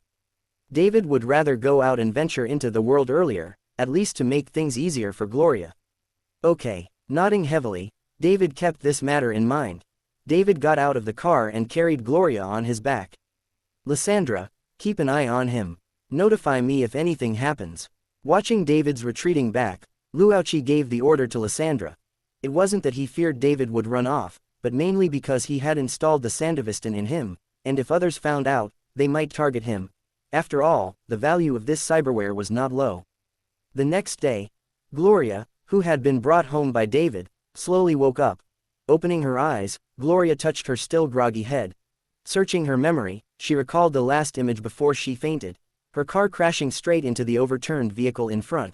Looking at the familiar ceiling above, Gloria realized she was at home. David. Gloria called out for David. David had also been in the car at the time, and she was worried about his condition. Mom, you're awake. At this moment, David, who was in the room, heard Gloria's call and came to her side. Seeing David standing before her, completely unharmed, Gloria breathed a sigh of relief. David, are you okay? Didn't we get into a car accident? Why are we at home? Gloria was confused. I'm fine. After the car accident, Mom, you fainted, and I took you to a clinic. You're okay now. But seriously, the trauma team people were too much. Seeing that we were injured, they completely ignored us just because we weren't clients. David explained to Gloria, also complaining about the trauma team. Hearing David, Gloria understood what had happened. David, did you pay the clinic's medical fees? It shouldn't have been cheap, right? Which clinic did you take me to? Gloria was curious where David got the money to pay for the medical fees. From the current situation, it seemed the medical fee issue had been resolved, otherwise, how could the clinic have let her come back? But David shook his head and, after hesitating for a moment, told her the truth. It was the clinic in the alley behind the Coronado farm. The fee issue has been resolved. Although David hadn't paid, in a sense, that clinic was gone, so the money naturally didn't need to be paid. However, he now owed Luauchi another debt. David's answer also shocked Gloria. How could Gloria not know how many clinics were in a remote area like Coronado Farm? But they were almost all scavenger territory. You mean that clinic? How could that be? That place it's scavenger territory, right? Mom, I know now. At first, I didn't understand, but later I discovered their truth and rescued Mom. David looked a bit guilty, but also a little happy. Guilty because he had almost gotten his mother killed, happy because he now had the ability to protect her. David, is what you're saying true? How did you do it? Gloria was surprised and quickly got up to come to David, looking him over and touching him to check if he was injured. Gloria had a lot of contact with the underground business on a daily basis, so she was naturally very clear about what the scavengers were like. And her usually obedient boy, David, being able to rescue her from the scavengers was something Gloria simply couldn't believe. But soon, Gloria felt something unusual on David's back. This is a Sandevistan. David, why would you have this installed? Gloria discovered the Sandevistan installed on David's back. She recognized it as the cyberware she had stolen while cleaning up a scene back then. At the same time, this cyberware had already been sold to Man, and Man had even paid for it. Now this cyberware was installed on David. Mom, when I saved you, I was injured by the scavengers, explosion on my spine, and the Ripperdoc helped me install the Sandevistan to save me. But actually, I should be the one asking. Mom, why do you have cyberware like this in your bag? Also, I checked your other account, and there's a large sum of money in it. Mom, what is all of this about? When David saw Gloria asking about the cyberware, he questioned Gloria about the origin of the Sandevistan in return. He felt that Gloria was hiding a lot of things from him. Gloria froze when she heard David's question. Gloria had always wanted to portray herself as an excellent mother to David, and now her secret had been discovered by him. At this moment, she panicked. David, I had no choice. I had to pay for your school. If I didn't do this, I couldn't afford the high tuition fees, Gloria weakly argued. But this is a crime, Mom. Is it really worth it? just to attend Arasaka Academy. It is. David, you might not understand yet, but all of this is worth it. As long as you can succeed, I'm willing to give anything. Gloria was a little agitated. Everything she did was to help David succeed. She hoped David could understand her intentions, but it was obvious that David didn't understand. I don't understand. Why? Is this really the only way? Do you really have to be an elite of society to survive? Mom, I don't like school at all, and I don't want to become what you hope. I want to do what I want to do. I've had enough of their strange looks towards me. No matter how hard we try, we might never be like them. It's better to let me drop out and go out into the world. Now I have the Sandevistan, I can find a job, I can earn money to support us. No, David, cyberware like the Sandevistan is very dangerous, and this is a military-grade model. It will make you go crazy. You can't handle it at all. I can. Chapter 72. Deal with man. David refuted Gloria's words and proved it with his actions. David activated the Sandevistan and disappeared from in front of Gloria in an instant. Then, in the blink of an eye, David was back in front of Gloria. It was as if David had only flickered, but now he had many bottles and jars in his hands. These were items scattered all over the room, but David had them all in his hands in an instant. If it weren't for the power of the Sandevistan, how could such a thing be done? Mom, see, I can do it. I can control it. David showed off everything he could do to Gloria. Then David flashed again and put everything back in its original place. Enough, David, don't use the Sandevistan anymore.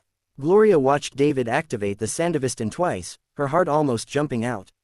She quickly held David down, stopping him from continuing to use the cyberware. Don't worry, Mom, I know, the doctor told me, I'll be careful. But I feel great right now, I don't feel uncomfortable at all. Seeing Gloria's worried look, David felt a warmth in his heart and then comforted her with a smile. Gloria, hearing David mention this doctor several times, was a little curious when David had met a Ripperdoc. David, who is this doctor you're talking about? It's dangerous to casually go to an unfamiliar Ripperdoc to get cyberware installed, Gloria reminded him. What she didn't know was that David did no more than just Luauchi, a Ripperdoc, and he even helped a Ripperdoc sell illegal braindances at school. I know, but that Ripperdoc, well, maybe he's more than just a Ripperdoc. I met him at the clinic, and it was him who told me the truth about the scavengers and helped me rescue you, Mom. Not only that, he also helped me install the Sandevistan, so I still owe him a surgery fee.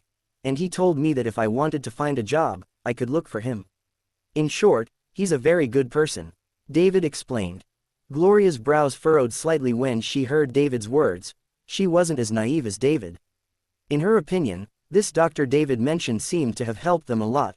But in Night City, there is often no goodwill for no reason. Gloria knew this, but she hadn't figured out why he chose to help David. While Gloria was still wondering, her phone suddenly rang. Looking at the caller ID, Gloria's heart tightened. Without time to think, she motioned for David to wait until she finished the call, and Gloria answered the phone. Gloria, what's going on? We had a trade time set, but you're nowhere to be found, and your phone is off. What's your situation now, and when can you give me the cyberware? Man's voice came from the other end of the phone, clearly a little angry. Sorry, man, something unexpected happened yesterday, so I couldn't contact you. About this cyberware, we might need to talk again, Gloria said cautiously. Huh, what is there to talk about? The money is already in your account, are you trying to back out now? Gloria, you said you needed money urgently, and I paid you first because I trusted you. Now you've taken the money, if you're trying to pull something, don't think I'm a fool. Man and Gloria had cooperated many times, and he trusted her character.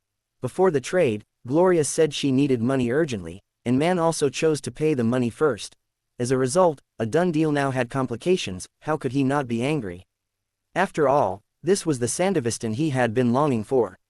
No, Man, anyway, something unexpected happened with this, it's not clear over the phone. Let's talk at the trade location, I'll give you an explanation. Gloria glanced at David, then said to Man, all right, see you at the usual place. Although Man was very curious about what had happened, he decided to wait until they met to ask clearly. Mom, was that your buyer? I'll go with you, David said when he saw Gloria hang up the phone. After all, this matter was partly his fault, and now the cyberware was on him, so he had to take some responsibility, but Gloria shook her head. No, David, you stay at home and wait for me to come back. I'll handle it. Since man's cyberware was on David, Gloria was worried that man might do something impulsive if he saw the cyberware on David. Gloria subconsciously didn't want David to be in danger, she would handle this alone. But, be good, David, I'll be back soon. Explicitly refusing David's request, Gloria walked out of the apartment. But I can protect you now. Looking at Gloria's back as she walked out the door, David's voice became softer and softer, so soft that Gloria didn't hear what he was saying. Gloria left, and David looked at the empty room. He went to the bed and pulled a gun from the cabinet under the bed. It was the pistol Luauchi had left for him, a gift. David held the gun tightly in his hand and hid it at the back of his waist. He activated the Sandevistan and chased after Gloria. He wanted to see who Gloria was trading with, and he wanted to protect Gloria's safety. Santo Domingo. A row of warehouses. Man, Pila, and Falco were sitting outside the warehouse. Soon, Gloria's thin figure appeared in their sight. Gloria, tell me, what's going on, where's the cyberware? Man stared at Gloria with his eyes behind his sunglasses and asked. Gloria looked around, found nothing unusual, and then said, I was in a car accident on my way home yesterday and was taken to the clinic. When I woke up, the cyberware was gone. I'm sorry, man, I can't give you the cyberware. I'll return the money to you, but it will take some time. Gloria felt a little guilty. To protect David, she hid the fact that the cyberware had been installed by David. Originally, even if she couldn't give the cyberware, she could return the money to Man, but now most of the money Man had paid her for the cyberware had gone to compensate the school. Because David used pirated software in class, damaging the school's teaching system, she had to pay a large sum of money. As a result, when Man heard this, he instantly became furious and stood up abruptly. What? Can't give me the cyberware? Do you know how long I waited for that suitable cyberware? Gloria, this isn't just about money. This kind of military-grade cyberware can't be bought even with money. And now you want me to wait for my money back? Where the hell did you spend the money I gave you? Chapter 73L, I used some of that money, but I'll pay you back as soon as possible. I'm sorry about what happened, man. But next time, I promise there won't be any more accidents like this. Now Gloria had no other choice, she only hoped Man could understand, but Man was clearly not so easily fooled. He obviously didn't buy Gloria's explanation. Used some of it, no cyberware, no money now, is that your explanation to me? Do you think there will be a next time if this happens? Gloria, tell me everything about what happened yesterday right now. I want to find out who has the Sandevistan. Gloria couldn't produce the money, and Man couldn't do much about it, but compared to those tens of thousands of yuan, he was more concerned about where his Sandevistan had gone. I don't know, Gloria said, feigning composure. Man stared into Gloria's eyes, as if trying to see something from them. Although he had cooperated with Gloria many times, it didn't mean Gloria wouldn't screw him over. After all, the previous goods weren't as valuable as this time.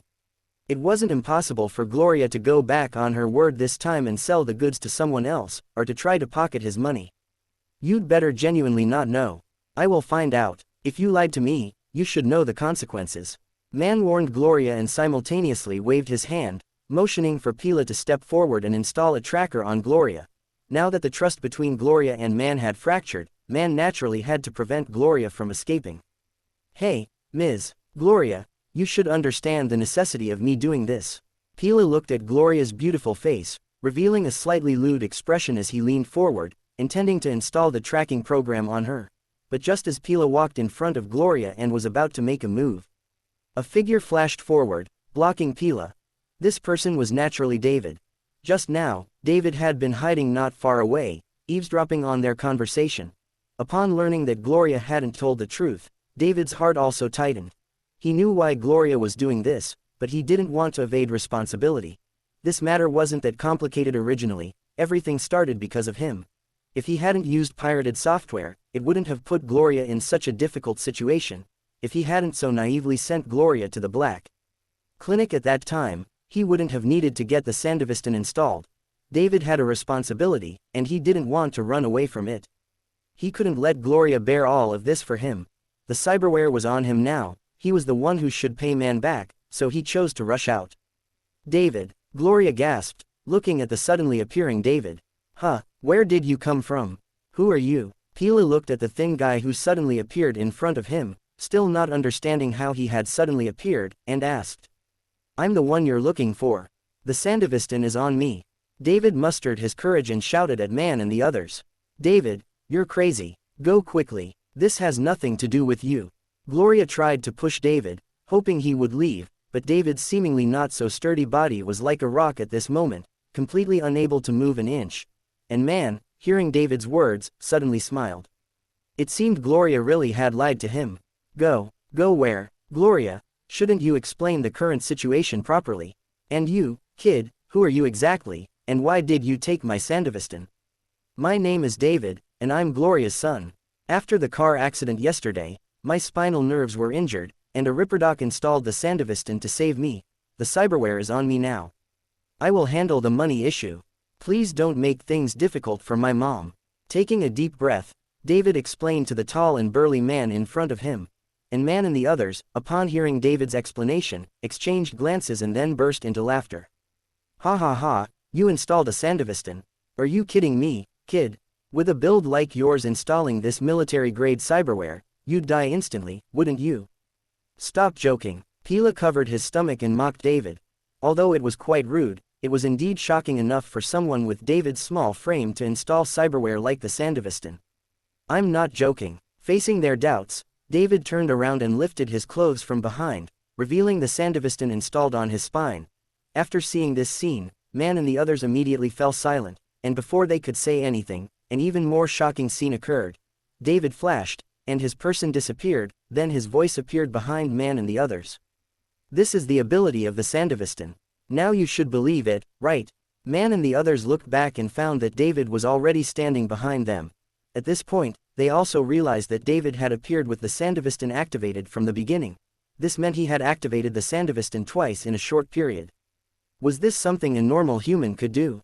Man almost dropped his jaw in shock.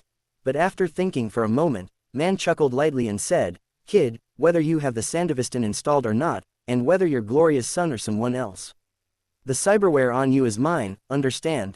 I've already paid for it. Shouldn't you return it to me? Sorry, this cyberware is very important to me, but I will pay you back the money. I can earn the money I owe you very soon. Please give me a chance. Although David decided to take responsibility for everything himself, upon hearing Man ask him to return the Sandevistan, he was naturally unwilling. In David's view, the job Luauchi invited him to required the Sandevistan. It was important cyberware for him to work and earn money in the future, so he naturally wouldn't give it up. Then what do you mean by that? Do you think I'll believe a little kid like you can earn money? I'm not an idiot. Why don't you come with me now and get the cyberware removed, and we can consider this matter over? Man looked at David speaking so confidently, clearly not believing he had the ability to repay the huge sum of tens of thousands of euros. I can earn it. The doctor who installed the Sandevistan for me has already invited me. I'll be able to earn money soon. Although he didn't know what kind of job Luauchi was talking about, David believed that someone as strong as Luauchi would definitely not earn little money. Huh, which Ripperdoc can help you earn that much money? Don't be ridiculous. No, he's not just a Ripperdoc, it's more than that. But right now, I only know his name is L. Isn't that? Man and the others were a bit surprised. They were clearly not unfamiliar with this name. Chapter 74 Compensation. Hearing the name spoken by David, Man and Pila were both stunned. You're not talking about the one who runs a clinic in Nihonmachi, are you? Man opened his mouth to confirm, and David also nodded. Damn it, it's this guy again. Getting a positive reply, Man couldn't help but curse. Ripperdoc, L, running a clinic in Nihonmachi. With these key pieces of information combined, Man naturally confirmed that the person David mentioned was Luauchi. Man was not unfamiliar with Luauchi, because it was this guy who had taken both Lucy and Rebecca away. Although Rebecca would still do missions with them now, she was clearly absent-minded, and she only continued following them because Luauchi didn't need her on his side. As for Lucy, she had directly left Main's team without any hesitation. Although she was just a backup netrunner, without Lucy, all of Main's team's network pressure was piled onto Kiwi.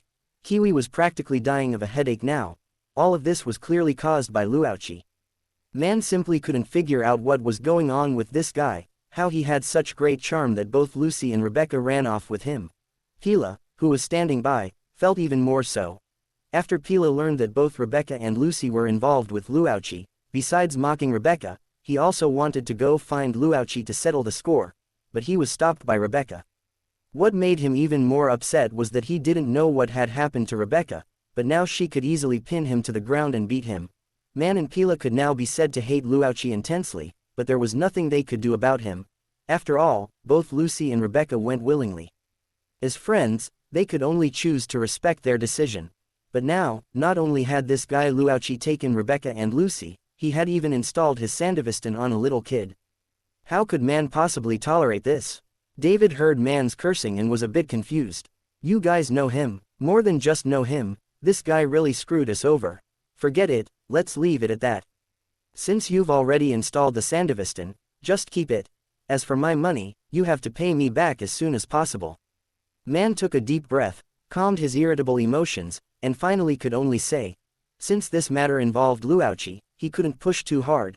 After all, Luauchi and Rebecca were so close. As Rebecca's friend, man naturally wouldn't make things difficult for Luauchi, otherwise, he couldn't explain it to Rebecca. However, although he let David off, he would definitely still choose to go find Luauchi for an explanation. His Sandevistan was gone, so he would go find Luauchi and ask for one. Anyway, he was a Ripperdoc, so he definitely had cyberware. Moreover, he was now starting a company and had connected with Arasaka, so he might be able to get something better than a Sandevistan. At that time, he would settle both old and new grudges together. He had to make him cough up some benefits. David saw that man had finally let him go, and his nervous heart instantly relaxed. Thank you, I will definitely pay you back the money as soon as possible. Get lost, I don't want to see you anymore. Waving his hand, man told David to quickly leave his sight. Although he said he gave up the Sandevistan, man's heart was still bleeding. Seeing that man was impatient, David also hurried to Gloria's side and took her away from the warehouse entrance. Man, you're just giving up on this cyberware. Pila watched David and Gloria leave, then looked at man and asked. What else can I do if I don't give up? HMPH, let's go find that son of a bitch called L and settle the score. With a cold snort, man took Pila and headed towards Luoki's company. When Luauchi wasn't busy on weekdays, he was either at the clinic or the company. It wasn't difficult for man and the others to find Luauchi. Instead of contacting Luauchi, man and the others went directly to Luoki's company. Hello, welcome to Ascension Technology. I apologize, gentlemen, the system has not detected your visit appointment. Please state your purpose. At the company entrance, a smiling virtual avatar on the electronic display next to the door was speaking to man and the others. This was a virtual AI created by Lysandra specifically for reception. We want to see L. Man got straight to the point. AP, please wait, I am notifying Mr. L for you. Just after man stated his purpose, Lysandra, who was behind the reception AI, had already received the information. Comparing the data, she found that man and the others knew Luauchi. She immediately informed Luauchi in his office about man's visit, while forcefully interrupting the reception AI's attempt to refuse. All right, Mr. L is waiting for you in his office. Please follow the directions. After a short while, the AI responded. At this time, Luauchi was in his office preparing for a press conference in a few days, but he didn't expect man to show up. Without much hesitation, Luauchi naturally chose to let man in. Man, long time no see. What brings you to the company? In the office, Luauchi sat on his chair and looked at man walking in, asking with some curiosity. I didn't expect this, L. It hasn't been that long, but you've changed so much. This company you've set up actually looks quite decent. That's not important, state your purpose, man. Yesterday you installed my Sandevistan on a kid. That was something I had already paid for. You clearly have so much other cyberware, but you specifically chose to install the Sandevistan. How should we settle this? Man came to the table, slammed it, and asked in a slightly questioning tone. Facing man's questioning, Luoki's emotions didn't fluctuate much. He calmly explained, don't get worked up, man. I did save a kid yesterday, but I didn't know if that was your cyberware, did I? That thing was in his damn bag, so I just assumed it was his. It's normal to install it for him. How can I not be worked up? You bastard, taking Rebecca and Lucy is one thing, but you also messed up the cyberware I worked so hard to get. Today you have to give me an explanation, otherwise, this matter isn't over. Man stated his true purpose for coming. Man had held a grudge against Luauchi for a long time. Now that he was even working for a corporation, He had to at least get some benefits out of him. And when Luoqi saw Man's appearance, he smiled. Isn't he just asking for benefits? This is easy to handle. Speaking of which, he felt a bit awkward about taking 2 key members from Man's team. Now that Man brought it up himself, they could settle it all at once and save some trouble. Alright, you're right, what I did was indeed not very considerate. I will compensate you, but regarding the Sandevistan, I might not be able to give you cyberware. What do you mean? You're a Ripperdoc, and you can't even produce cyberware that satisfies me. No, it's just that I think you might need something else more, like this. Luoqi chuckled and shook his head, then took out a blue vial and placed it on the table. Chapter 75 Press Conference, what is this? Man looked at the blue potion on the table, his eyebrows slightly raised, feeling a bit confused about Luoqi's meaning. Could this single potion be worth as much as the Sandevistan? Man wasn't too convinced. Seeing Man's confused expression, Luoqi then explained with a smile. Advanced Soldier Serum, it's a good thing that can improve physical strength and increase tolerance for cyberware. The value of this single potion is already comparable to the cyberware you lost, and the most crucial thing is, this stuff isn't available on the market.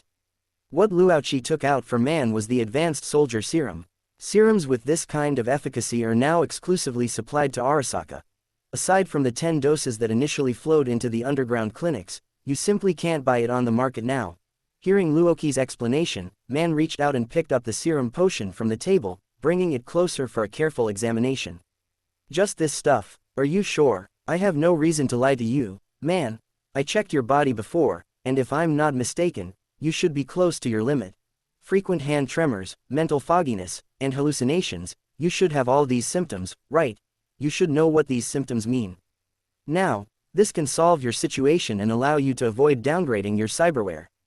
Luoqi's words struck Man's mind like a heavy hammer. He had indeed been experiencing the symptoms Luoqi mentioned recently, although not frequently, only once or twice.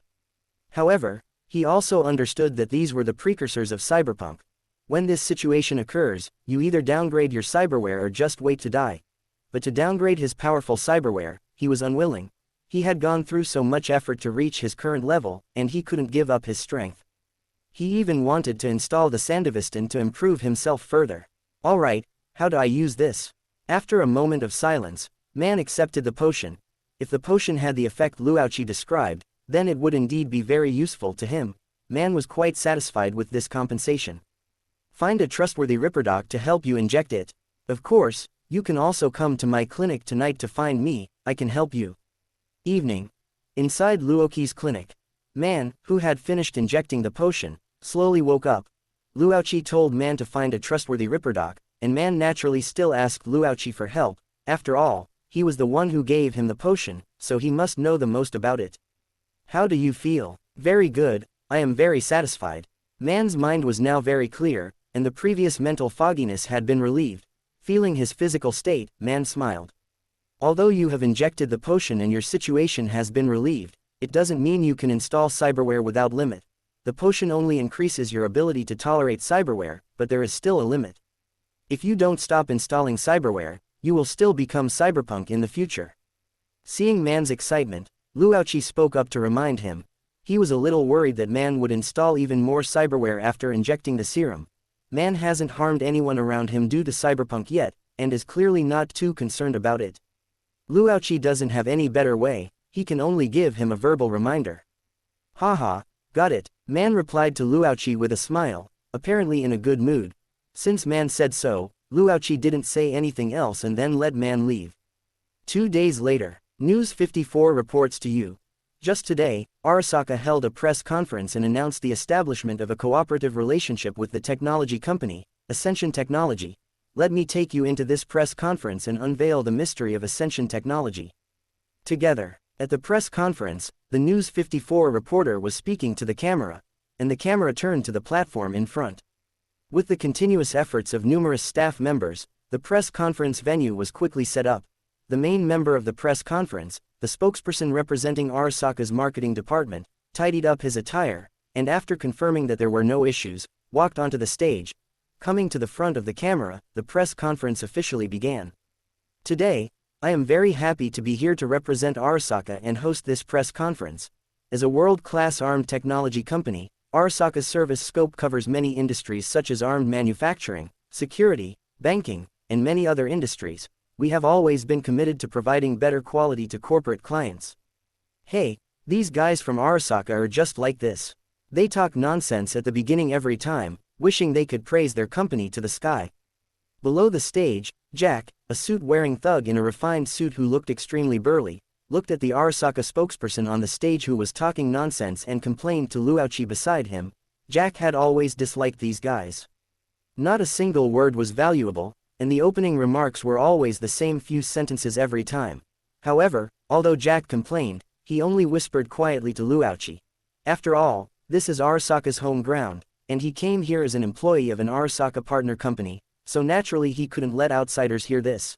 Especially since the venue was full of sharp-eared reporters, who were all dogs who would pounce on the scent of public opinion. Even if they didn't dare to report on Arasaka's scandals, it was still better not to give them a handle.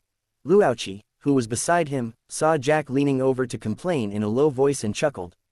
"Jack, don't you understand them yet? Company dogs are like this. Besides, he is not Arasaka's main person in charge, but just a tool pushed out, so naturally he has to act a little more decent. If you ask me, if it were a crown prince like Arasaka Yorinobu who came to the press conference, he definitely wouldn't need to talk so much nonsense. Wei is right, the tool person represents Arasaka's voice, so naturally he has to be comprehensive." Lao Wei nodded, agreeing with Luoki's point of view. Lao Wei also rarely wore a suit today and accompanied Luauchi to the press conference. Even Lucy rarely participated in such a grand occasion. A fitted ladies' suit perfectly showcased Lucy's figure. Only Rebecca, who really couldn't accept this formal attire, chose not to come to the scene. After a while, the Arasaka spokesperson finally finished explaining the specific plans and reasons for the cooperation with Ascension Technology in a lengthy speech. The press conference process regarding this cooperation with Ascension Technology has concluded. Next, we will invite our partner, the chairman of Ascension Technology, L, to come on stage for the first round of Ascension Technology's product launch. The Arasaka spokesperson walked off the stage to warm applause. Some reporters below the stage were welcoming Luoki's appearance, but many reporters still wanted to ask questions to the Arasaka spokesperson, but the spokesperson obviously didn't want to pay attention to them. There was no question and answer session in Arasaka's arrangement at all. After all, this press conference was just one of the contents of the transaction between Arasaka and Luauchi. Arasaka didn't want to put too much effort into it, and there was no need to answer reporters' questions. Chapter 76 Advertisement, Power Excitement Agent, a new era combat stimulant developed with significant investment by Ascension Technology. With no side effects, its powerful acceleration effect can handle various situations. On the television, Luauchi, dressed in a refined suit, was speaking confidently on stage. In the apartment, Gloria, sitting on the sofa, looked at the television screen, somewhat lost in thought. Her life had completely changed in the past 2 days. First, there was the car accident, where her son discovered her secret, then David had the Sandevistan installed and clashed with Man and his crew. And just yesterday, Gloria received a message from her company, informing her that she had been fired. There was no reason given, just a unilateral notice. The car accident prevented Gloria from going to work as usual the next day, and the company didn't even ask what happened to her. They directly notified Gloria and carried out a unilateral dismissal. Gloria didn't choose to question or explain, because she knew it was all meaningless. However, this incident only added insult to injury for her, who was already in a difficult situation. Having lost her job, she lost her source of income, and the debt she owed became even harder to repay. David learned about this and also used this opportunity to negotiate with Gloria. Although Gloria tried her best to persuade him, hoping David could return to his previous life and leave these messes for her to handle. But David resolutely refused Gloria and dropped out of Arasaka Academy. As a troublemaker in the school, Arasaka Academy was naturally more than happy for David to drop out. David completed the withdrawal procedures from Arasaka Academy without any resistance. Gloria knew that she had lost her job and was in great debt, and was no longer able to stop David. David successfully escaped from Arasaka Academy, but this became the last straw that broke Gloria's back. Now, she seemed to have lost her life's goal, with no direction to strive for. All her efforts in the first half of her life seemed to have become meaningless. "Mom." Just as Gloria was still lost in thought, David's voice came from behind her. "Mom, what are you watching, so engrossed?" Gloria didn't respond for a moment, and David called out again. It was then that Gloria realized David was calling her. David, I'm watching the news, it's Arasaka's press conference. Gloria's unfocused eyes refocused on the television. She recalled what she had seen before and replied, "What, still paying attention to Arasaka? We have nothing to do with Arasaka anymore, Mom." "You're right," Gloria murmured, then prepared to turn off the television. At this time, the picture on the television was still playing. As a technology manufacturing company, we have a mature and excellent R&D team, a professional scientific research laboratory. The man in the picture kept describing his company's achievements and prospects. Just then, David walked up and saw the content on the television. "Wait, David exclaimed. The person speaking on the television was the man who had saved him that day. The same suit, the same voice, David would never mistake him. "David, you know him?" Gloria saw that David's expression was not right and asked. If she remembered correctly, she was watching Arasaka's press conference. Even if her mind had wandered in the middle, the person speaking on stage should still be from Arasaka. Why would David be related to someone from Arasaka? He's the one who helped me rescue Mom at the clinic that day. "David, do you mean the company you're going to work for is Arasaka?" There was a hint of confusion in Gloria's eyes, but it was clearly much more lively than before. "I don't know, maybe." David shook his head, clearly not quite sure either. Ascension Technology. Gloria and David shifted their attention to the press conference being broadcast on television and quickly found the key information. Unfortunately, Luauchi was not from Arasaka. What was currently being broadcast was Ascension Technology's product launch event. Arasaka's press conference had already ended. David began searching for Ascension Technology online. To David and Gloria's surprise, this Ascension Technology seemed to be gaining a lot of momentum recently. Reports about it could be found on various websites. Soon, the two of them had an understanding of the so-called Ascension Technology. Arasaka's partner company, the founder and chairman of Ascension Technology. I didn't expect him to have this kind of identity. David sighed. This was the first time he had learned about Luoki's identity. Meanwhile, Gloria on the side was silent. Although Ascension Technology was not Arasaka, it was at least an Arasaka partner company. From the various information she had gathered, this company seemed to have good potential. If David could join this company and rise to a high position, perhaps it would be a good option. Gloria thought about it, then swept away the previous gloom. Since there was no longer a chance to climb to the top of Arasaka, then, being able to climb to a high position in Ascension Technology didn't seem unacceptable either. "David, have you contacted him?" "No, I was planning to contact him today, but he seems to be busy right now." "David, listen, no matter what, I hope you can make something of yourself. Since you don't like my way, then go pursue what you want." At this moment, Gloria truly accepted David's decision, because she now had renewed hope for David's future. "Okay, I'll work hard, Mom." David nodded solemnly. The press conference ended quickly. David tidied himself up, said goodbye to Gloria, and while sending an email to Luauchi, prepared to go to Ascension Technology Company. At the station, David arrived at the waiting platform. The shuttle bus had not yet arrived. David waited for the bus while thinking about what he should say when he met Luauchi later. Just then, the lights on the advertising board next to him changed, attracting David's attention. Turning his head, he saw that a new round of advertisements was just starting to play on the advertising board. Chapter 77 The Magical Uses of Stimulants in the billboard image. A skinny kid wearing round goggles and a white-fanged mask was running frantically. His running posture had a tremendous sense of speed, as if he was trying to squeeze out every bit of his speed performance. The camera lens of the advertisement followed him continuously, and the surrounding scenery kept flashing by. The camera zoomed out, and three armed enemies appeared ahead, spotting the skinny kid who was sprinting. The three simultaneously raised their guns and opened fire. At this moment, the running kid suddenly took out a green vial and injected it into his waist and abdomen.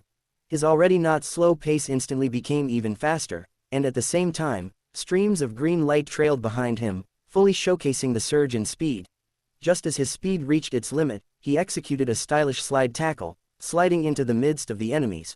Bullets kept flying past him, constantly grazing him. The gun lines followed closely behind, but always lagged slightly behind the kid, unable to catch up to his body.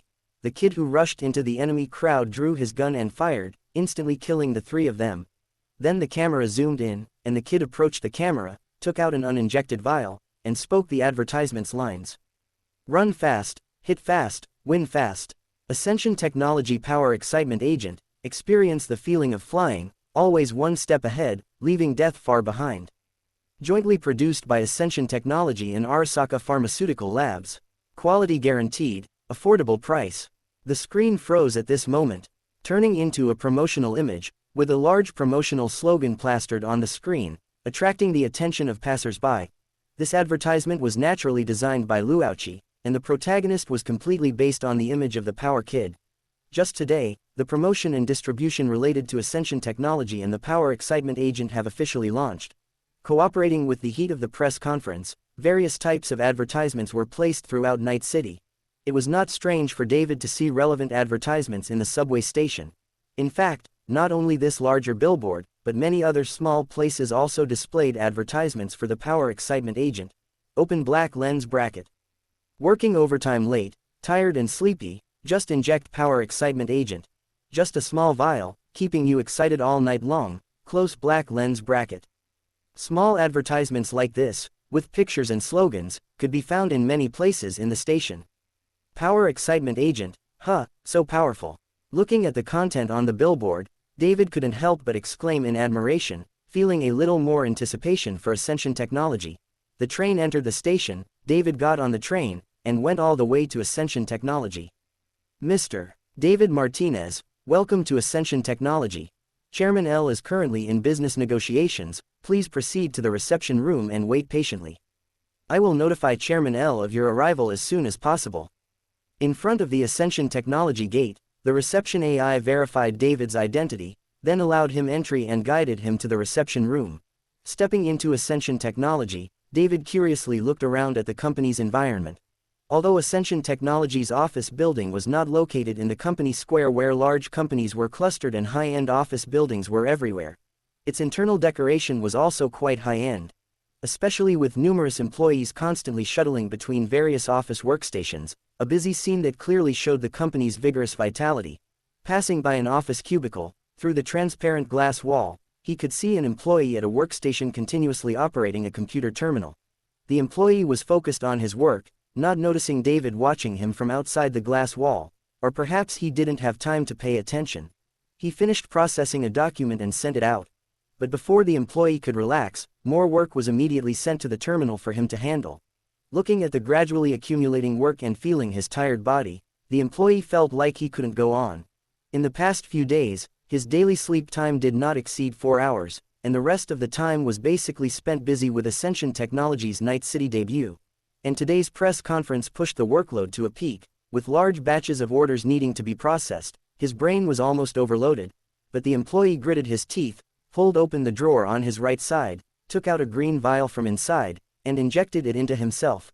The stimulant was injected into his body, and instantly the employee's cloudy brain became incredibly clear, restoring him to a state of full vitality, and he continued to immerse himself in work.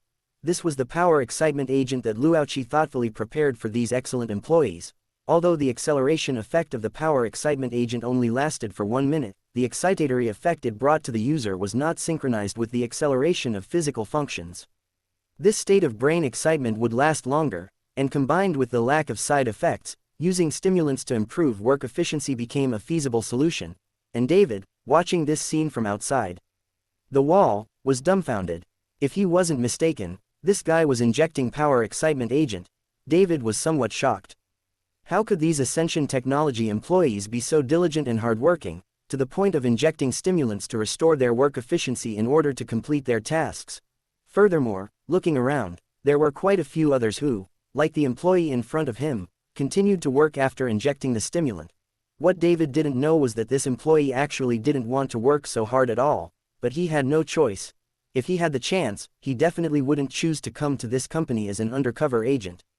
This Ascension Technology didn't treat him like a person at all, piling a huge amount of work onto him. But now he had no turning back, and he wasn't the only one like this. Many other employees were treated the same way. Originally, he hadn't planned to work this hard. Luauchi's stipulated working hours for them weren't this exaggerated, and overtime was completely voluntary. However, since other employees started working desperately, he couldn't fall behind. When the first person used the stimulant Luauchi gave them, others were also forced to join this endless work. Just like that, under the mutual comparison of these excellent undercover employees, Ascension Technologies showed unprecedented vitality. Naturally, Luoqi was overjoyed about this, and even provided them with the benefit of unlimited supply of power excitement agent. Shifting his gaze, David didn't linger either. He walked past the cubicle and arrived at the reception room as instructed. Unlike the busy scene in the outer office area, the reception area was particularly quiet at this time, with only one concierge waiting there. "Hello, Mr. Martinez, please have a seat. Chairman L is still in a meeting, please wait for a moment. What would you like to drink?" "Water is fine, thank you." It was David's first time being treated so politely, and he was a little unaccustomed to it, responding with a slight shyness. David waited in the reception room for a long time before receiving the notification that Luoqi's meeting had ended. "Mr. Martinez, Chairman L is waiting for you in his office, please follow me." Chapter 78 Special Operations Department, Mr. L. Inside the office, David saw Luoqi sitting in the chair and greeted him. "Sit down, David, make yourself at home." Seeing David was a bit reserved, Luoqi smiled and spoke, motioning for David to sit across from him. You mentioned you could give me a job before, could I ask what kind it is?" David asked. David still didn't know what Luoqi meant by job, but Luoqi had previously said it would allow him to not waste his Sandevistan, so he believed it was the kind of work he imagined. But David was still a bit nervous. He hoped to use his Sandevistan to perform various exciting missions and become a legendary figure, not sit in an office. He was a little worried Luoqi had just said it casually at the time. "I want you to join our Special Operations Squad. As for the work content, it could be anything. Stealing, intelligence gathering, assassination, robbery, military operations, anything is possible. In short, it's no different from the mercenaries in Night City, the only difference is that you only serve me." Luoqi answered David's question, and the worried look on David's face gradually faded. This was exactly what he wanted. "I have no problem, I'm very willing to join," David said eagerly. "Heh, don't rush. This is work, not a game, not something you can do just because you find it exciting. What you'll face isn't like the minor skirmish with the scavengers at the clinic that day. In the future, you'll face things infinitely more dangerous than that, it might even cost you your life. Have you thought it through?" "I've thought it through." Hearing Luoqi's words, David hesitated for a moment, but finally nodded resolutely. Although he did hope to do such a job because he found it exciting, he was confident he could do it well. Since he could handle the Sandevistan that ordinary people couldn't, he could handle this job too. As long as you're confident. Follow the instructions, get verified at the Human Resources Department, then report to the Special Operations Department. Someone will teach you what to do. Understood, thank you very much. After thanking Luoqi, David left the office and went to the Human Resources Department, successfully activating the full version of the company system. Then, following the map guidance, David made his way to Ascension Technologies' Special Operations Department. Ascension Technologies' Special Operations Department was not on the same floor as the regular office area. Along the way, David didn't see any busy staff members, he couldn't even see a single person here and even wondered if he had taken a wrong turn. But what David didn't know was that this was the core of Ascension Technology. Lyssandra's servers, Ascension Technologies' secret laboratories, and the Special Operations Department were all located here. These were Ascension Technologies' most important assets, which was why Luoqi didn't let outsiders step foot here. "Hello, David walked into the Special Operations Department with a nervous heart, but to his surprise, it was also very quiet here. Aside from the weapons, equipment, and computer terminals placed around, there seemed to be no one here. No one here. Did I come at the wrong time?" David muttered. Just as he was about to walk in to confirm if there was really no one there, a voice suddenly came from beside him. "Hey, who are you, kid? Where are you from?" David was startled by the sudden voice. He looked left and right but saw no one. Sorry, I forgot to turn this thing off." As the voice fell, a figure slowly appeared beside David. David looked down and saw a cyber loli with twin pigtails. This person was Rebecca. At this moment, Rebecca continued to speak. "I was just testing the latest stealth device, so, you should answer my question now, kid." Although Rebecca had to look up at David in front of him, her aura was not weak at all. After all, David looked quite green and lacked any oppressive presence. Rebecca looked at the slightly nervous David, curious about what he was doing here. According to Lyssandra's control over the company, It was impossible for someone to get lost and wander into this area. David must have been allowed by the company to come here. She scanned David with her cyber eye, and the company's systems results showed David was a member of the Special Operations Department, and his start date was just now. Rebecca also understood that this guy was a newcomer who had just joined the Special Operations Department. "Hello, I'm here to report. My name is David." "Well, a newcomer, that's rare. Come on in. My name is Rebecca." Seeing that the reason David gave matched the system's display, Rebecca also dropped her suspicion. Taking David into the Special Operations Department, Rebecca contacted Jack. In less than a minute, Jack, who was chatting with Lao Wei in the adjacent lab, returned to the Special Operations Department. "You must be the new guy, David. I'm Jack, and I'm currently in charge of the Special Operations Department." Jack greeted David. Currently, the Special Operations Department of Ascension Technology only consisted of Jack and Rebecca. Rather than calling it a department, it was essentially closer to a mercenary squad. For Jack, this meant a new member had joined the squad. "I've seen your file. You haven't done this before, have you? You were just a student." "Yes." Seeing Jack ask about this, David was a bit nervous. He was afraid Jack and Rebecca would dislike him, but to David's surprise, Jack didn't show any displeasure.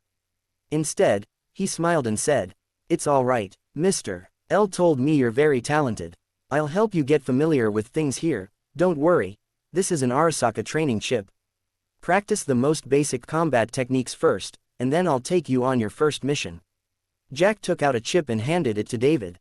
This was a training chip Luauchi had acquired from Arasaka. Although the chip wasn't high quality, it was perfect for a rookie like David who was just starting out. "Thank you." David took the chip and immersed himself in the chip's scenario. "Jack, is there a mission?" Rebecca heard Jack say he would take David on his first mission and asked. She had officially joined the Special Operations Department a few days ago and hadn't been on a mission yet. For her and Jack, this was also their first mission. "Sort of. There's a situation at the factory, someone's causing trouble. We need to figure out who it is. It's not a big deal, mainly just to give this kid some practice." Jack nodded. Then, while David was training, the two of them started making preparations. "Oh, right, Rebecca, have you tried the batch of equipment Mr. L sent over? What good stuff is there?" "Haven't finished trying it. I was just trying it when David arrived." Rebecca shook her head. Chapter 79 Compound No. 5 inches. L sent over the instructions for the gear. Rebecca said, showing Jack the equipment list on her terminal. Stealth bracelet, pilot mobility device, storage gloves, data knife, phase knife, arc star, frag grenade, thermite grenade. Holy hell, that's a lot of stuff. "And what's a pilot?" Jack looked at the equipment names on the list and asked, having seen Luauchi use everything except the first two items. But Rebecca also shook her head, indicating she didn't know either. "We'll know when we try them. There are instructions on the list."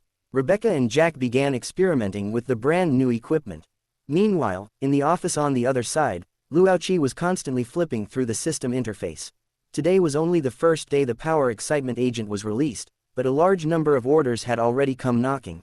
In addition to orders from various large and small companies in Night City, many pharmaceutical suppliers also expressed interest in the Power Excitement Agent, ordering large quantities of the agent to supply and sell to citizens throughout Night City.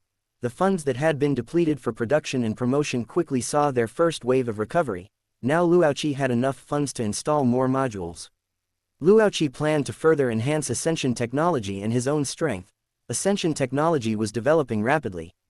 Even with Arasaka's protection now, it was still a juicy target in the eyes of others. Arasaka could help Ascension technology fend off overt targeting from large companies, but it couldn't fully protect Ascension technology from intrusion. Luauchi knew this well, so whether for self-preservation or for future plans, Luauchi needed more powerful strength, and that meant armed strength. Luauchi didn't plan to release any new products in the short term. The profits from the Power Excitement Agent and Soldier Serum were enough for him to develop for a while. If he were to bring out anything else good, it would be quite astounding, and he believed that even Arasaka would take certain actions against Ascension technology out of apprehension. This would be counterproductive. Without enough strength to protect himself, no matter how many good things he brought out, they would ultimately become someone else's wedding dress. Luauchi's two important modules before were both pharmaceutical types, so this time he naturally focused on pharmaceutical modules first. Soon, Luauchi locked onto a module, open black lens bracket. Compound 5 Series Integration Package Close Black Lens Bracket Open Black Lens Bracket. A series of agents from the boys' universe, including Compound 5, Anti-Compound 5, and Temporary Compound 5.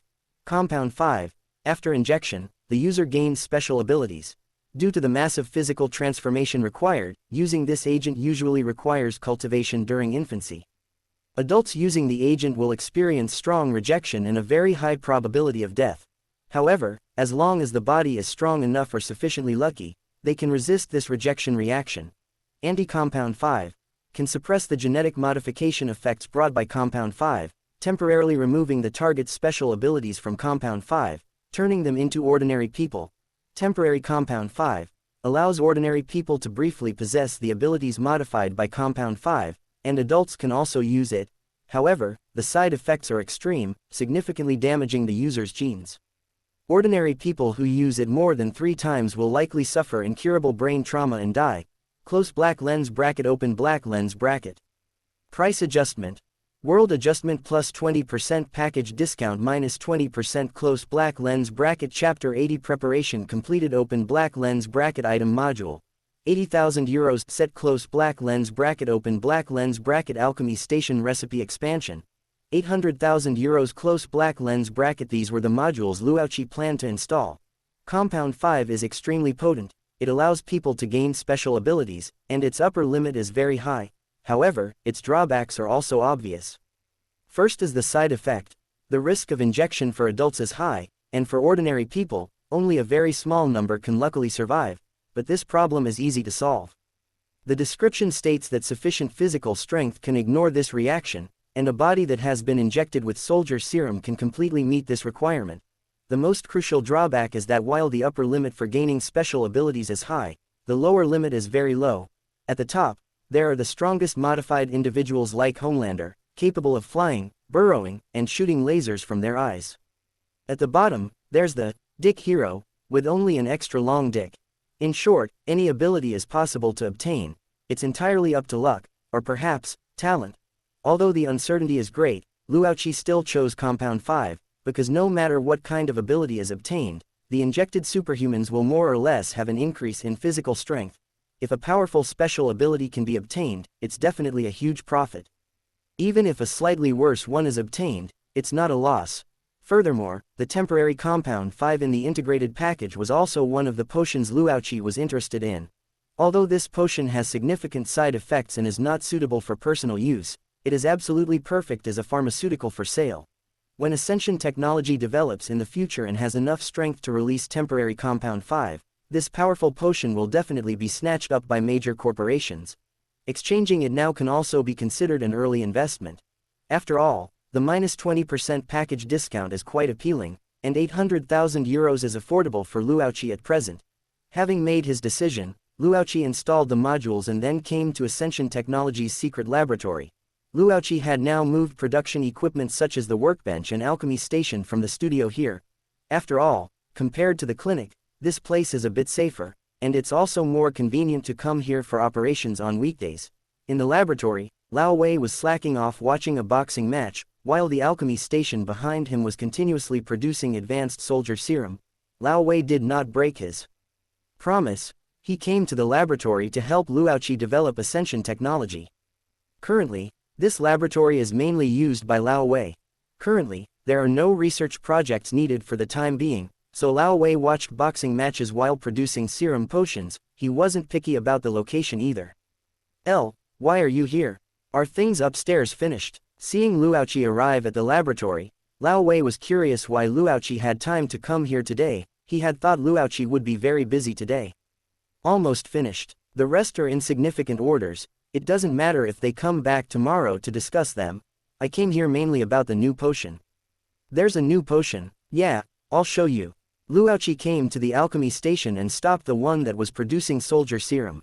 There was still a long time until the delivery date agreed upon with Arasaka, and the potions Luauchi was to provide to Arasaka were already mostly made. It could be said that there was no production pressure for this batch of orders at all. Luauchi could even deliver the goods to Arasaka within the next few days, but he naturally wouldn't do that.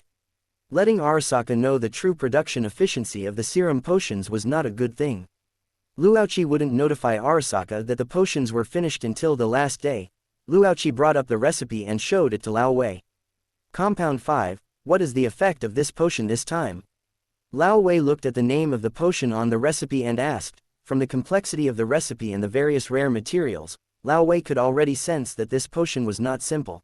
It might be a potion even more powerful than Super Soldier Serum.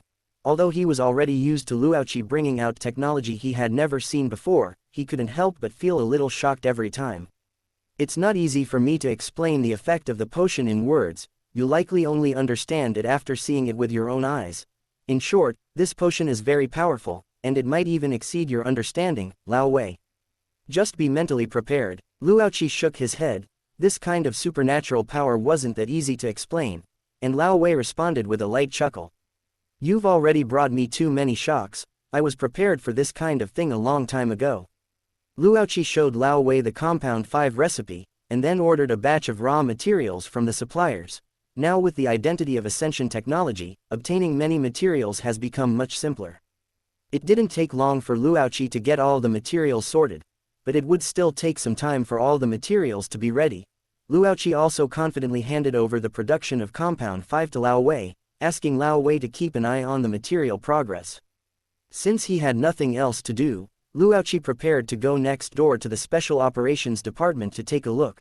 As soon as he entered, Luoqi saw David lying to the side, Jack standing, and Rebecca gliding on the wall. At this moment, Rebecca was gliding rapidly along the wall. The moment she saw Luoqi enter, she kicked off the wall with her small feet and leapt into the air. Woohoo! Rebecca shouted, and just before landing, she kicked off again with her legs, performing another jump in the air without a point of leverage. 2 consecutive jumps allowed Rebecca to instantly cross more than half the room, and she pounced straight into Luoqi's arms. Rebecca, how is it? Are you getting used to using it?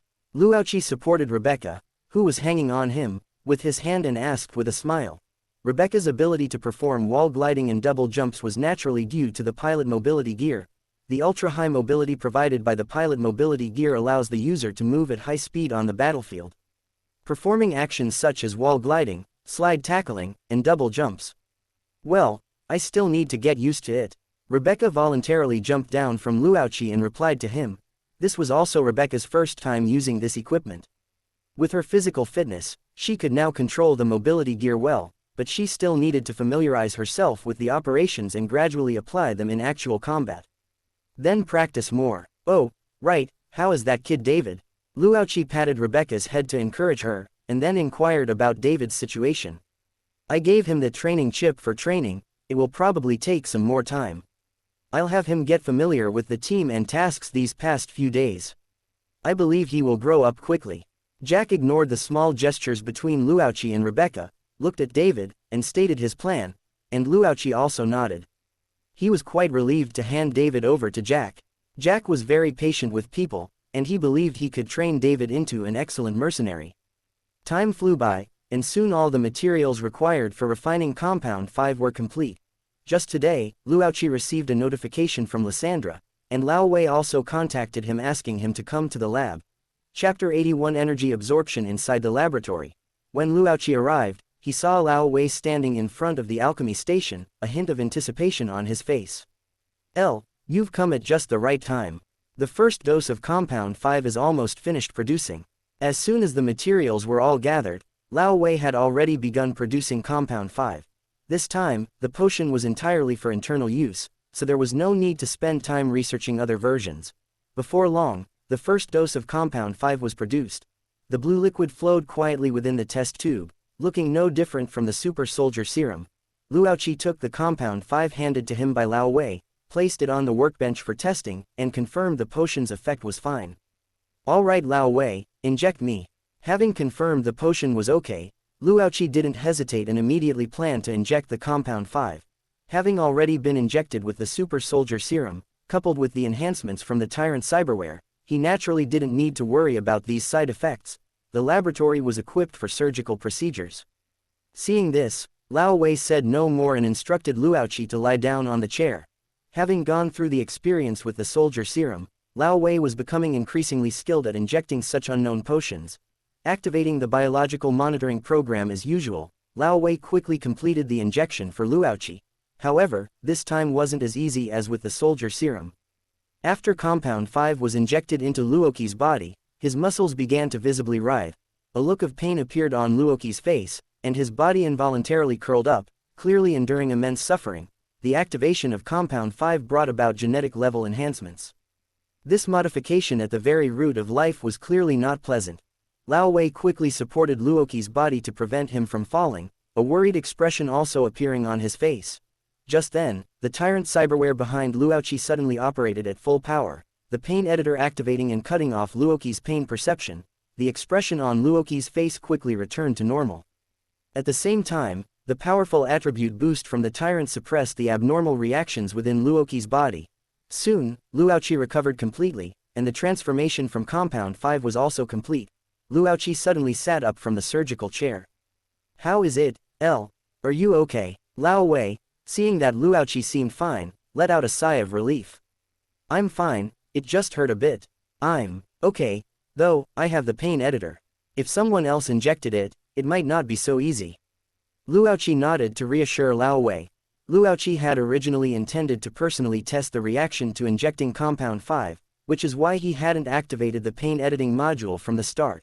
But based on his personal experience, injecting Compound 5 was indeed very painful, but not fatal.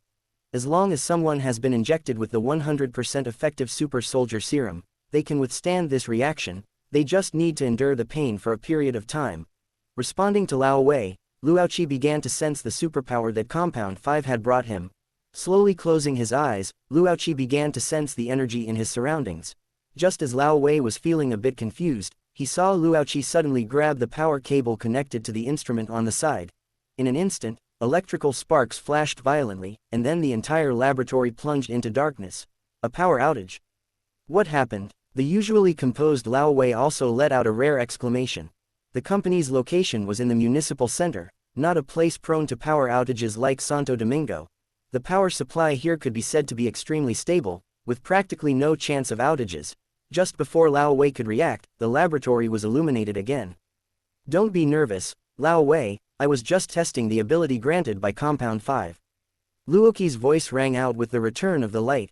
However, hearing Luoqi's explanation only made Lao Wei more confused. "You mean Compound 5 allows you to control electricity?" Lao Wei asked in a speculative tone, but Luoqi smiled and shook his head. "No, to be precise, it should be energy absorption." As Luoqi spoke, he pulled out a pistol and fired at his own arm. The pistol let out fierce sparks, but the bullet, just as it was about to hit Luoqi, seemed to lose all its kinetic energy and softly dropped to the ground. This was the superpower Luoqi gained after injecting Compound 5. Energy absorption. Similar to the ability of the Black King in X-Men, it allows the absorption of any form of energy, which can then be released. The brief power outage just now was because Luoqi had instantly absorbed all the electrical energy from this area into his body through the power cable. And the bullet that was just fired had its kinetic energy absorbed, so it naturally fell weakly. Under the ability of energy absorption, it could be said that conventional physical attack methods were now ineffective against Luoqi. However, this energy absorption was not unlimited, there was an upper limit. If the energy within his body exceeded the limit, Luoqi would be overloaded by the energy and suffer severe backlash. Is this the effect of Compound 5? Even though he had mentally prepared himself, Lao Wei was genuinely a bit shocked this time. The scene before him was beyond Lao Wei's comprehension. Yes, and no. This is the special ability Compound 5 gave me. However, the abilities everyone gains from injecting Compound 5 are not the same. They could be very strong or very weak, Luoqi explained to Lao Wei. Truly a miraculous potion. Seeing Lao Wei sigh with wonder again, Luoqi smiled and stood up. Sensing the energy within his body, it was still far from Luoqi's limit.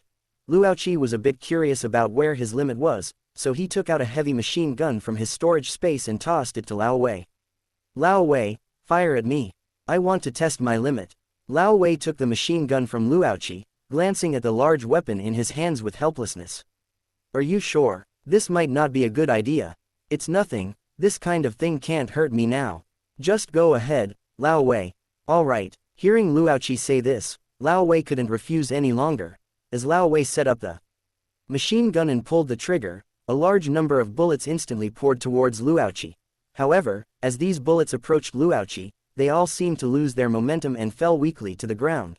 The bullet casings on the ground kept piling up. Luoqi felt the energy within his body continuously becoming full, experiencing a sense of exhilaration as the energy within him steadily accumulated. Lao Wei, what the hell are you doing? Just then, an exclamation suddenly came from the laboratory doorway. Lao Wei and Luoqi quickly turned their heads to look, only to see Rebecca, Jack, and David standing at the laboratory entrance, their faces showing expressions of shock as they witnessed this scene. Chapter 82 Self-Healing. Just now, the power outage caused by Luoqi was quite a commotion, even affecting the Special Operations Department. Rebecca and the other two, who were originally in the Special Operations Department, experienced a brief power outage, and before they could react to what had happened, they heard intense gunshots. With both the power outage and the gunshots, Rebecca and the other two thought someone had invaded the company and reached this point. So they rushed to where the gunshots were coming from. As soon as they entered, they saw Lao Wei holding a machine gun and wildly shooting at Luoqi. This explosive scene made Rebecca exclaim in a panic, thinking Lao Wei had gone mad and was going to kill Luoqi. When Lao Wei saw Rebecca and the others arrive, he quickly released the finger pulling the trigger. Don't worry, we're just doing an experiment. The gunshots stopped abruptly, and Luoqi explained. Holy crap, what kind of experiment is this exciting? We thought someone had invaded the lab. Calming his shocked heart, Jack complained as he walked up to Luoqi, picked up the bullet casings on the ground, and examined them. The bullet casings were intact, and there wasn't a single wound on Luoqi, filling Jack's eyes with confusion. It's the effect of the new serum, Compound 5, which gives me the ability to absorb energy. Lao Wei and I were testing the limit of my energy absorption. Luoqi briefly explained the cause of the incident and then described the function of Compound 5 to Rebecca and Jack. The two also became interested in Compound 5. But there was no extra Compound 5 at the moment. They would have to wait for Lao Wei to produce it before they could inject it. Everyone could only wait patiently. While waiting for Compound 5 to be produced, Luoqi pulled up and reviewed Jack and the others' action plan. Jack, how is the situation at the factory? The target has been found. It's the Whirlwind Gang, but the mastermind hasn't been found yet, Jack nodded when Luoqi asked. Recently, many people in the Chungbei Industrial Zone have been making moves on the stimulant factory, seeming to want to steal the stimulant formula. According to Jack in their investigation, the finger points directly at the Whirlwind Gang. Of course, Jack wouldn't believe that the Whirlwind Gang would be interested in the stimulant formula. Even if they got the formula, they couldn't possibly produce it. After all, this touches upon Arasaka's interests. If the Whirlwind Gang started production and sales, Arasaka wouldn't just sit back and do nothing. The Whirlwind Gang members aren't fools and wouldn't dig their own grave. There must be other companies behind the Whirlwind Gang driving them. It's not the first day that gangs in Night City have been working for big companies. No one would pass up money. One side gives money, the other side does the work. These gangs are often like a huge mercenary group, driven by the companies that bid for their services. This is not uncommon in Night City. That's very reasonable. The Chungbei Industrial Zone is, after all, where the Whirlwind Gang is most active, so it's normal for those companies to find the Whirlwind Gang. What I'm more curious about is who is behind them. Military technology is highly suspect, but biotechnology and trauma team also have strong motives. Rebecca and I were planning to go to the Whirlwind Gang's base today to talk to them, thinking of digging up some information. But now that your new serum is out, it doesn't hurt to delay a bit, Jack said with a shrug. Seeing this, Luoqi smiled slightly. Anyway, they can't run away. I'll go with you then. My hands are itching anyway, and I want to try out my new abilities. The energy Luoqi had just absorbed into his body hadn't been released yet, leaving him with a constant feeling of fullness. At this moment, he was eager to try his hand, and since the Whirlwind Gang came knocking, there was nothing he could do. Jack took in Luoqi's eager expression and silently prayed for the Whirlwind Gang members in his heart. Someone is going to suffer. Under Lao Wei's full-speed refining, the second dose of Compound 5 was quickly produced. Rebecca and Jack looked at the blue serum in Lao Wei's hand. Imagining this serum, which looked similar to the Super Soldier serum, could give them supernatural abilities, Rebecca and Jack couldn't help but feel a little excited. Ladies first. Jack extended his hand, signaling for Rebecca to go first.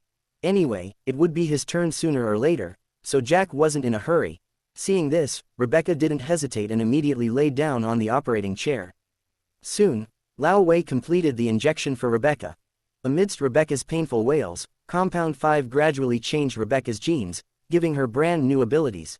After a while, Rebecca finally recovered from the intense pain. "How do you feel?" Lao Wei and Luoqi asked with concern at the same time, but Rebecca didn't rush to answer. Instead, she pulled out a handgun and shot herself in the arm. And this time, the bullet didn't lose momentum like it did with Luoqi. Instead, it violently pierced Rebecca's arm, bringing out a large amount of blood. "Rebecca!" Lao Wei and Luoqi exclaimed simultaneously. At this moment, Lao Wei was speechless looking at the splattered blood, with a million thoughts running through his mind. "So you two are like this after injecting? No wonder you get along. But the key is that Luoqi can absorb energy. What are you doing?" Luoqi already said that everyone gets different abilities. Did this girl not listen carefully? Lao Wei was a little flustered, not knowing what Rebecca's action was all about. But soon, Lao Wei's question turned into shock. He saw the bloody hole in Rebecca's arm healing at a speed visible to the naked eye. In just a few seconds, the pierced wound disappeared, as if Rebecca hadn't been injured at all. If it weren't for the splattered blood remaining on the ground, everyone would even think that Rebecca hadn't shot herself just now. Haha, so amazing. Rebecca held up her healed arm in front of her eyes, examining it carefully. After confirming that it was completely healed, she let out a happy laugh. Clearly, she was very satisfied with the ability she had gained. "So, Rebecca, the ability you got is self-healing." Luoqi observed everything Rebecca had just done and stated his guess. Rebecca smiled and nodded, giving a positive answer. "That's right, it's self-healing.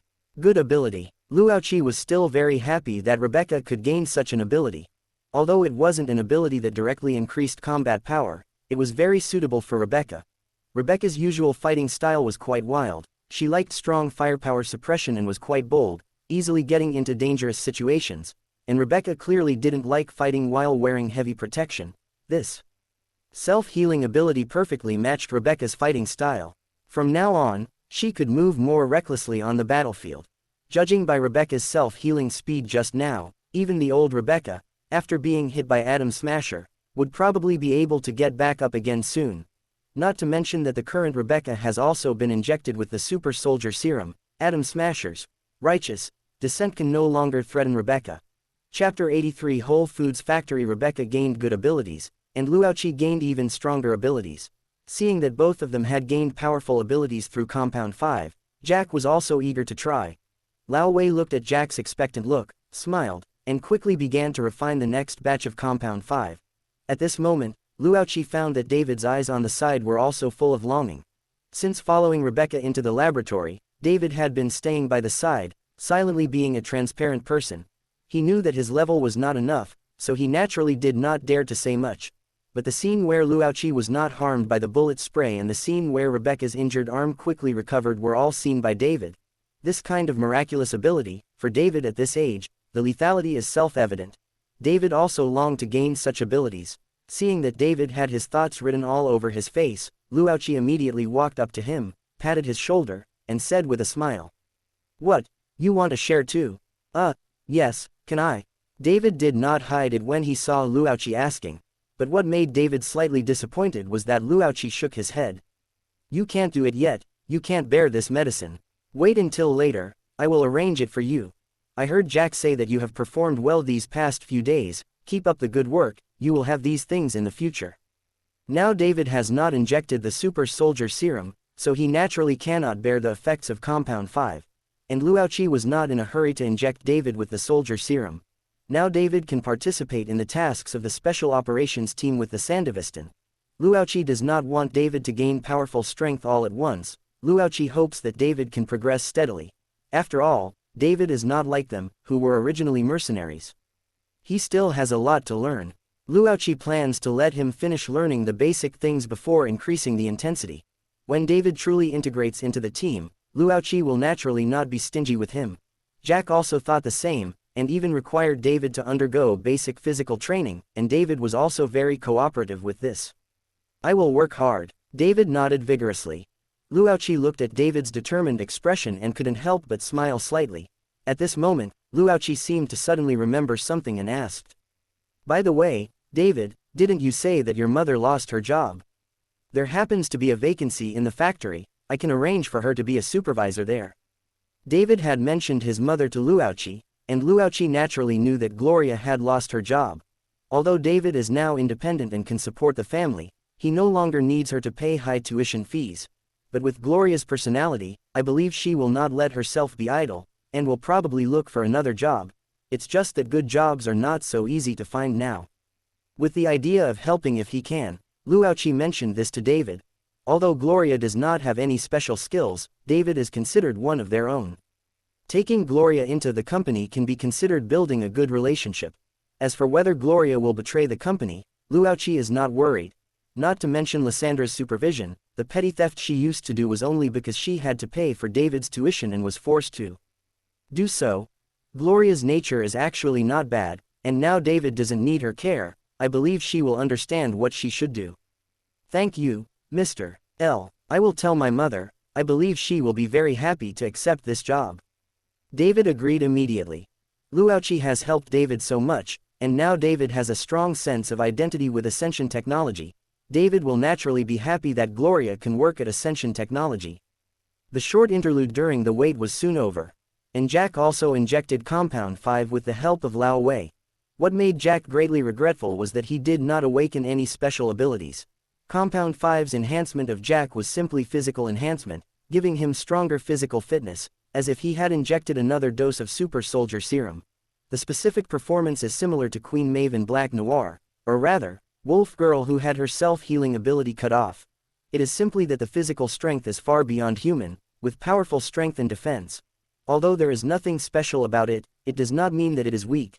Compared to many flashy abilities, this simple enhancement is actually more comfortable. And under the enhancement of Soldier Serum and Compound 5, conventional weapons can no longer harm Jack. Ordinary pistols can't even penetrate his skin.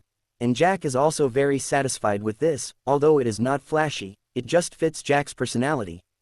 Luauchi and the other two have all injected Compound 5, and the sky had just turned dark not long ago. There is no time like the present. Luauchi saw that there was still time, so he took Jack and the others, and the four of them came to the Chungbei Industrial Zone together. All Foods Factory. The DeLorean stopped not far from the gate, and the factory gate was closed at this time. This used to be a factory of All Foods Company, but now it has long been abandoned and occupied by the Whirlwind Gang as their base. Let Lysandra temporarily block the surveillance cameras on the side door of the factory. Luauchi walked to the side door of the factory. The distinct Whirlwind Gang graffiti on the wall next to the door declared sovereignty here. Luauchi came to the intercom on one side, which is a tool for people who visit the Whirlwind Gang base to call the Whirlwind Gang. If you want to go in and talk business, you naturally have to get their permission first. But Luauchi did not choose to press the call option, but took out a data knife and stabbed it fiercely on the intercom. In an instant, the data knife opened a network channel directly to the inside of the Whirlwind Gang base through the intercom's sub-network. Lysandra then invaded the Whirlwind Gang's network through the gap torn by the data knife. After a period of waiting, Lysandra gave feedback that she had already entered the factory's data fortress and taken over the entire cyberspace. And the Whirlwind Gang people were still unaware of this. Pulling out the data knife, the factory's rolling door opened naturally under Lysandra's control. The rolling door slowly rose, revealing the scene inside. Luauchi came here again. The only difference is that this time, it was no longer Military Technologies alert turrets that greeted them, but the Whirlwind Gang's guards. The moment the rolling door suddenly rose, the on-duty gang members had already entered a state of alert. Damn it, where did you guys come from? This is the Whirlwind Gang's territory. How did you open this damn door? State your purpose, otherwise get the hell back where you came from. Chapter 84 Workshop Killer. The figures of several uninvited guests slowly revealed themselves from behind the roller shutter door, and the duty guard had already raised his gun and aimed at the crowd. But what he didn't know was that these uninvited guests had long known of his presence, yet appeared before him without the slightest concern. The guard looked at the four people in front of him. The leader wore a refined suit, beside him was a burly man in a black jacket, and behind them were a twin-tailed cyber loli and a green youth. This combination was quite abstract in the guard's eyes. While Luauchi and Jack in the front looked like they were here for business, the petite cyber loli and the young man with a green face behind them made him feel a bit more annoyed. This isn't an amusement park, it's not for you to have a parent-child party or play house. Stop where you are, or I'll shoot your heads off immediately. Seeing the group walk towards him, the guard immediately issued a warning and simultaneously triggered the intrusion alarm in his comms, calling for backup. However, the communication channel was deathly silent at this moment. His network connection had been cut off. The guard realized these people were behind it. The current situation was that the other side had 4 people, while he was isolated and helpless. For a moment, the guard panicked, his finger on the trigger trembling slightly, hesitating whether to pull it. But in the end, the madness inherent in the Whirlwind Gang made him pull the trigger forcefully. Go to hell. The muzzle flash from the bullet brought a sliver of light to the dim entrance. The guard shouted frantically while firing wildly at the group. Soon, a clip of bullets was emptied, and the gunpowder smoke gradually dispersed. But the scene before him was not as the guard had imagined, with 4 bodies lying on the ground. On the contrary, these guys were standing in front of him completely unharmed. Clang, clang, clang tilde, the group's footsteps didn't stop. The silent environment was only filled with their footsteps and the sound of scattered bullet casings on the ground being kicked away. The guard didn't believe it, quickly reloaded, and continued firing. But the result remained unchanged. The moment all the bullets approached the group, they fell to the ground with a clang, as if they had withered. This scene completely surpassed the guard's understanding. Luoqi and the others walked unhurriedly, approaching the guard as if taking a stroll. At this point, the guard seemed to have gone mad, not releasing the finger that was pulling the trigger. Luoqi reached out to block the muzzle that was spraying bullets, and extended a finger to catch a bullet head. The lethal bullet head, which could have taken a vibrant life, was held in Luoqi's hand like a peanut. Thank you for the meal. Luoqi politely thanked the guard for his selfless contribution, which made the energy within him a bit more abundant. He then held the bullet head in front of the guard. As Luoqi's finger gently loosened, the previously still bullet head suddenly seemed to be fired from nowhere, instantly piercing the guard's head. Blood splattered, and the guard lost his vitality, falling backward. Luoqi did not choose to spare this guard, nor did he plan to sit down and negotiate with the Whirlwind Gang. Luoqi was not so naive as to think his standing could compare to the master behind the Whirlwind Gang. Ascension technology currently did not have enough fame or strength to make these gangs look at them differently. As long as they came as Ascension technology, it was impossible to obtain any useful information through negotiation or transaction. No one would be foolish enough to choose to betray the former between a large corporation and a small startup. Luoqi's purpose here was to beat the Whirlwind Gang into submission and make them obediently hand over all the information. If they refused, then he would make them disappear from Night City. After dealing with the guard, Luoqi and his group continued deeper into the factory. Walking through a winding passage and opening a small door, Luoqi and the others arrived at the factory's production workshop. They had now entered the main activity area of the Whirlwind Gang. The production workshop was large with an open view, covered with surveillance cameras, and numerous Whirlwind Gang members patrolling. The moment they opened the door and entered, they were spotted by the Whirlwind Gang member standing guard on the high platform. Enemies. Upon discovering outsiders intruding, he immediately raised the alarm. Soon, the entire factory's Whirlwind Gang received information about the intrusion. This time, Luoqi did not stop their communication. He wanted the Whirlwind Gang to know he had arrived. Dealing with them one by one was too troublesome. It was better to have them all come at once. Without any extra warnings, the Whirlwind Gang members immediately raised their guns and fired at the group. Although their reaction was quick, unfortunately, someone was even faster. The moment they decided to act, Rebecca behind Luoqi moved.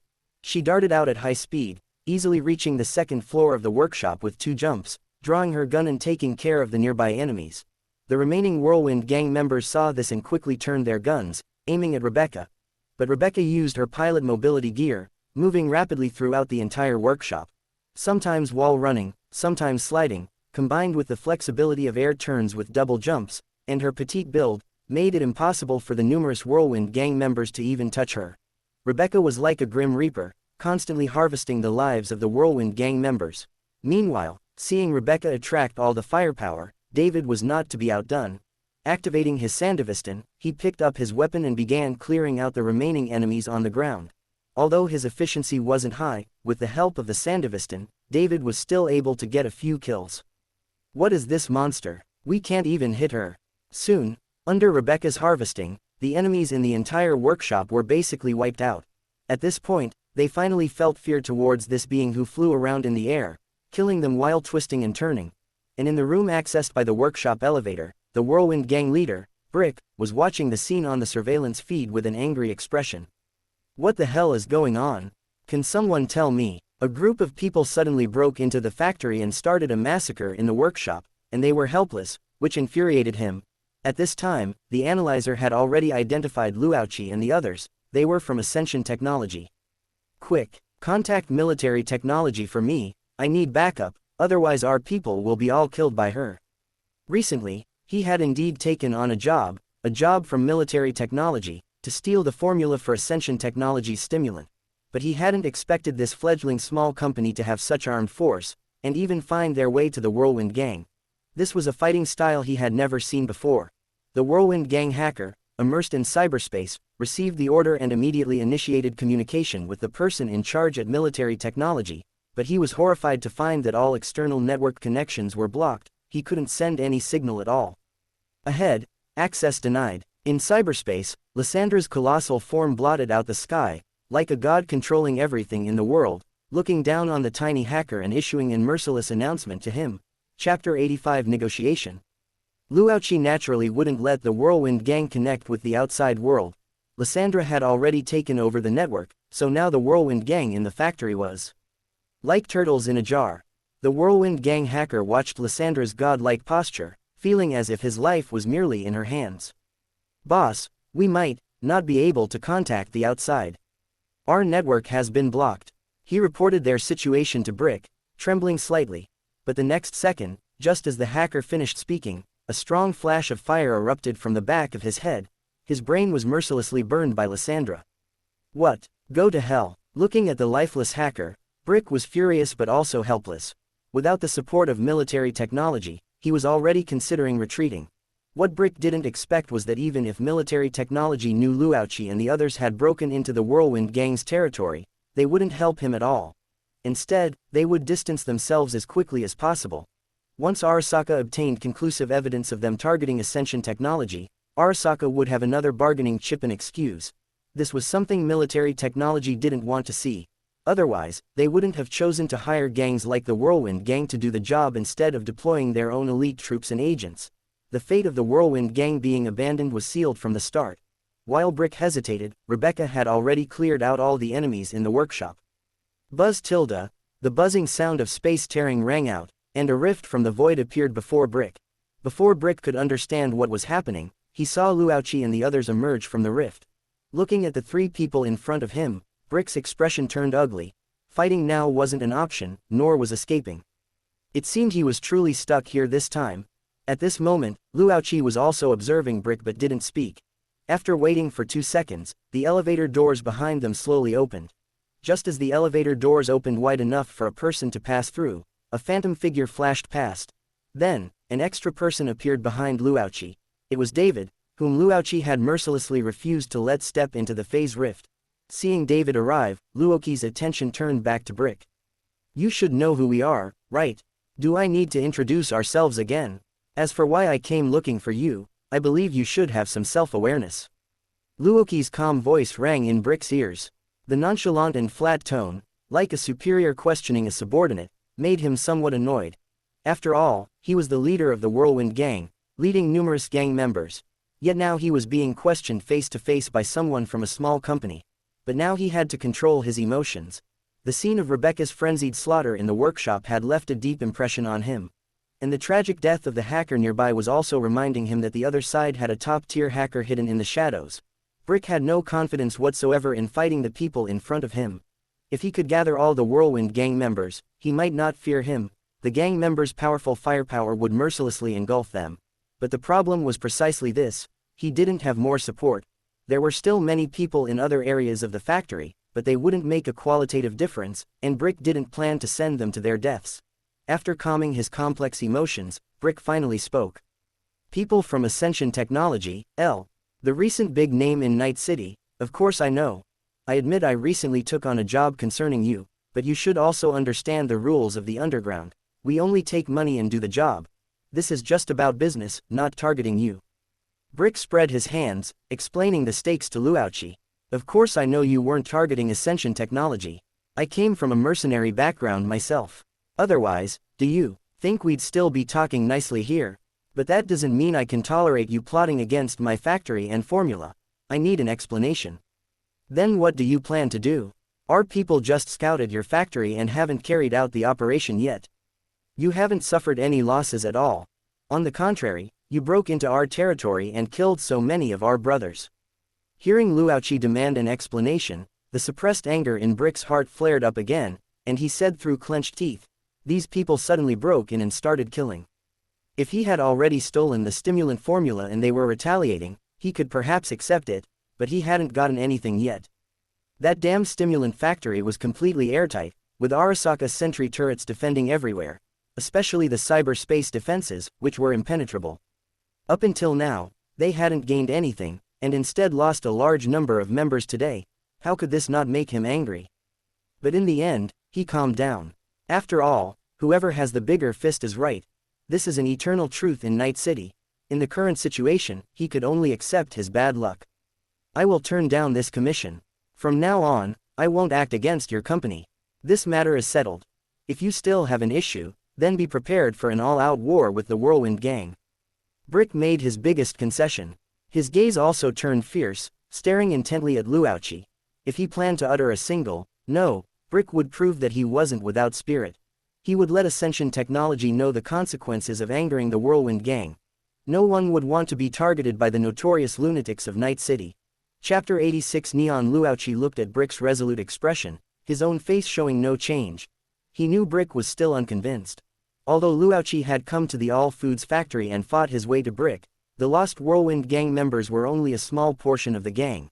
Brick, pressured by the powerful combat strength the others had just shown, had no choice but to bow his head before Luauchi. But he still believed he had the ability to negotiate terms. After all, Ascension Technology was just a small company. Starting a war with the Whirlwind Gang wouldn't be easy. Asking the Whirlwind Gang to attack Arasaka Tower or Arasaka's properties was beyond the Whirlwind Gang's capability. But if it was just Ascension Technology, they could still cause a lot of trouble. Luauchi was also aware of this. He didn't want a group of heavily cyber-modified lunatics surrounding his pharmaceutical factory. Even if he could handle it, there would inevitably be significant losses. That's why Luauchi was reasoning with Brick here, instead of simply killing him. Although he really disliked these lunatics from the Whirlwind Gang, at least Brick was still relatively normal. Keeping this normal person to manage the Whirlwind Gang was much better than letting these lunatics from the Whirlwind Gang completely run wild. "Remember what you said, Brick. I don't want to see Whirlwind Gang members coveting Ascension Technology's things. Of course, if you want to see if Ascension Technology has the ability to make the Whirlwind Gang disappear from Night City, I'm happy to accompany you to the end." Having said that, Luauchi had no intention of wasting more time with the Whirlwind Gang. His goal had been achieved. By dealing with the Whirlwind Gang, the biggest unstable factor in the entire Chungbei Industrial Zone was resolved. As for the remaining scavengers entrenched in the Chungbei Industrial Zone, if they caused trouble, they would be dealt with one by one, slowly. Luauchi left the All Foods factory with Rebecca and a few others. What Luauchi found rather regrettable was that Lysandra hadn't been able to find information about the mastermind behind this operation in the Whirlwind Gang servers. On the other side, Brick was directing the Whirlwind Gang members to handle the aftermath of the incident, canceling all actions against the Ascension Technology factory. Time flies. 2 months later.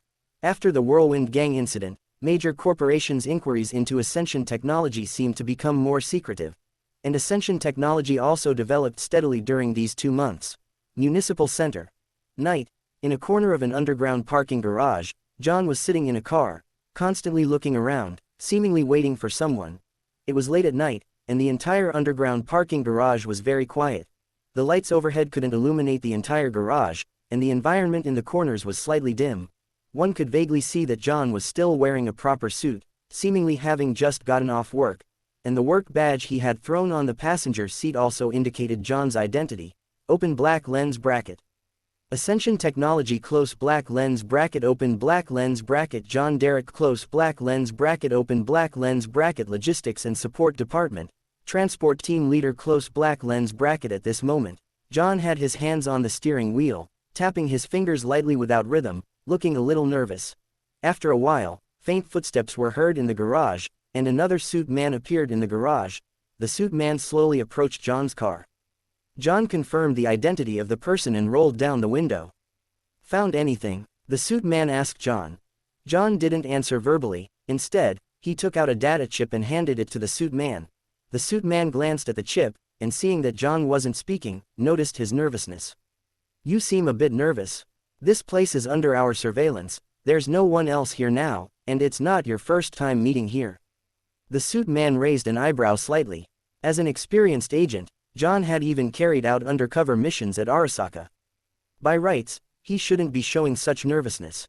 Seeing the suit man speak again, John could only force himself to calm down and said, "It's nothing, it's just that there seem to be significant personnel changes in the company recently. I suspect this is related to counterintelligence, so I need to be a bit cautious during this time. The data on the chip is Ascension Technologies' freight data for this period. Besides the various pharmaceutical raw materials on the surface, the company has recently secretly ordered a large amount of metal raw materials. I have recorded the specific materials and flow direction on the chip." Hearing this, the suit man who came for the meeting nodded and took the chip. At this moment, John spoke again. "Oh, right, about my application, has there been a reply from above? When can I be pulled out of Ascension Technology?" As early as the last meeting, John had applied to the higher-ups to be transferred out of Ascension Technology, because Ascension Technology was really not a place for an individual to stay. Over the past few months, he had not only had to maintain high-intensity work but also carefully collect various pieces of intelligence. Although Ascension Technology was just a small company that had been established not long ago, but based on an excellent agent's keen intuition and sixth sense, John always felt his situation was extremely dangerous, as if there was always an unseen pair of eyes watching him. This feeling became even stronger, especially in the past few days after he discovered Ascension Technology's secret orders. That's why he was so nervous today. Being an undercover agent at Ascension Technology, the long hours of high-intensity work and highly stressed nerves tormented him. His desire to escape Ascension Technology was now unprecedentedly high. But unfortunately, after hearing John's words, the suit man shook his head. "It hasn't been confirmed yet, just stay at Ascension Technology for now. But you're doing very well, I believe it won't be long before the higher-ups find an opportunity to pull you out." Hearing this, John instantly felt a wave of despair. For him, the previous sentence had already pronounced the result. As for the latter sentence, he could just treat it as hot air. He wasn't naive enough to take empty promises seriously.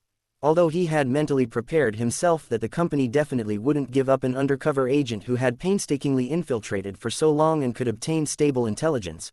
But John still felt a bit disappointed. Perfunctorily dismissing John and telling him not to fantasize, the suit man picked up the chip, preparing to insert it into his interface to start reading the data. But just as the chip was about to be inserted, the suit man found that his hand couldn't move. At this moment, his hand seemed to be frozen, completely unable to move, as if clamped by a giant strong man's arm, and the chip remained steadily outside the interface. A sudden change occurred, and the suit man showed a look of horror, instinctively wanting to assume a defensive posture. But he fearfully discovered that not only his arm but even his body seemed to be surrounded and squeezed by a huge force field, making it impossible to even move a step. And John, who had been observing the suit man, quickly noticed his abnormality. Just as John was also feeling terrified and confused. Tap, tap, tap. Footsteps came from the deeper darkness of the garage. A unique neon color, reflected by the gradually brightening lights, was the first to appear in the two people's field of vision. Chapter 87 Metal in the Darkness. Lucy slowly walked out. As the sole seedling of Ascension Technology's counterintelligence, she could also be said to be the big boss. Lucy's appearance here was not surprising. With an unsolvable existence like Lysandra in counterintelligence, John's spy activities were naturally nowhere to hide from her eyes. If it were general intelligence theft, Lucy would naturally be too lazy to bother, as most of the data they could collect was insignificant. But it was obvious that this time he had touched the bottom line. And the moment he saw Lucy, John knew today was over. Although they hadn't interacted much, he still knew the identity of the person who had come. It was obvious that his spy activities had been targeted by Ascension Technology's counterintelligence. John now only hoped that the suit man he was meeting could quickly call for support and save him. But unfortunately, the suit man had already started sending distress signals continuously when his body went out of control, but all the results were like a stone sinking into the sea. There was no response. The suit man turned his only movable eyeball and looked at Lucy. Lucy's expression was calm, she just gently raised her hand. Under the suit man's terrified gaze, his feet began to uncontrollably lift off the ground, and his body slowly floated up. The data chip in his hand instantly broke free from the restraint of his fingers and floated towards Lucy. Looking at the floating chip, Lucy opened her palm and caught it.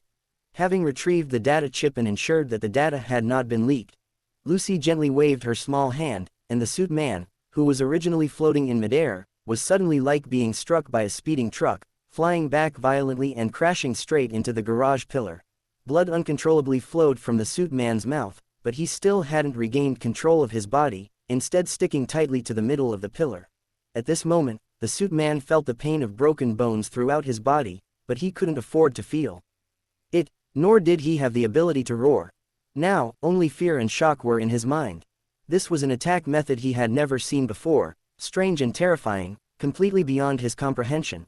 He had previously come into contact with information about Arasaka. Arasaka had recently been planning to incorporate gravity control into weapons, but he didn't see any bulky gravity controllers on this woman. If Arasaka had already researched this kind of miniature gravity weapon, he couldn't imagine how terrifying it would be. But it was obvious that the suit man had guessed wrong. This had absolutely nothing to do with Arasaka's gravity weapon. And the power Lucy displayed was naturally the effect of Compound 5. Psychokinesis. This was the ability Lucy gained through Compound 5, powerful and elegant. Lucy didn't pay attention to the suit man's shock and confusion. She had no interest in wasting time on a dead person. Summoning 3 small knives from her spatial backpack, as Lucy's thought moved, the 3 small knives drew graceful arcs in the air, flying towards the suit man and ruthlessly stabbing into his brain. In an instant, the suit man lost all signs of life. Having dealt with the suit man, Lucy turned her gaze to John in the car. With a thought, the car door was mercilessly pulled open, and immediately after, John was also pulled out by psychokinesis. Looking at the small knife suspended in midair in front of his forehead, John was terrified. He had seen how the suit man had just died, and he didn't want to follow in his footsteps. But just as John wanted to say something, the cold blade had already pierced his skull. Lucy was simply too lazy to listen to a dead person talk. Thus, Ascension technology lost another lovely talent. But Lucy didn't care at all. With this one dead, there were many more employees below waiting to fill his position. Moreover, things were different now. Ascension technology was no longer as constrained as when it was first founded. Now, Ascension technology already had a certain influence in Night City and had absorbed quite a few talents with clean backgrounds. Removing these pests was also for the sake of better cultivating their own strength. If they had just been causing minor trouble, Lucy would have been too lazy to go find them. But if it involved relatively important information, then Lucy would naturally take action. Having dealt with the company's traitors, Lucy didn't spare another glance at the corpses on the ground. Gently lifting her body with psychokinesis, she slowly floated into the darkness, as if she had never been there. On the other side, Ascension Technology's laboratory. In a special area, a furnace-like machine was operating at full power. Through the openings of the furnace, it was clear that an extremely terrifying high-temperature reaction was taking place inside. The light it emitted, symbolizing high temperature, illuminated a corner of the laboratory, completely dyeing it orange-yellow. The overflowing high temperature even made the space seem distorted. But Luauchi, who was standing nearby, didn't care at all, still standing enthusiastically in front of the furnace, watching the constantly changing and forming metal inside. This heat, unbearable to ordinary people, was completely like nourishment for Luauchi, easily absorbed into his body. As the machine furnace operated at full power, a rectangular metal block, entirely silver-white and flowing with blue light, was quickly formed. Luauchi excitedly took it into his hand and began to observe it carefully. And just then, Lucy, who had finished her spy elimination mission and came to the laboratory to find Luauchi, happened to see this scene. Seemingly sensing Luauchi's excitement, Lucy, a little curious, used psychokinesis to lift her body and rested her chin on Luauchi's shoulder, asking curiously, "What is this?" The hot air gently patted his face, tickling Luauchi, but right now he wanted to focus more on this metal block. Vibranium, an extremely hard metal, Luauchi explained. Open black lens bracket.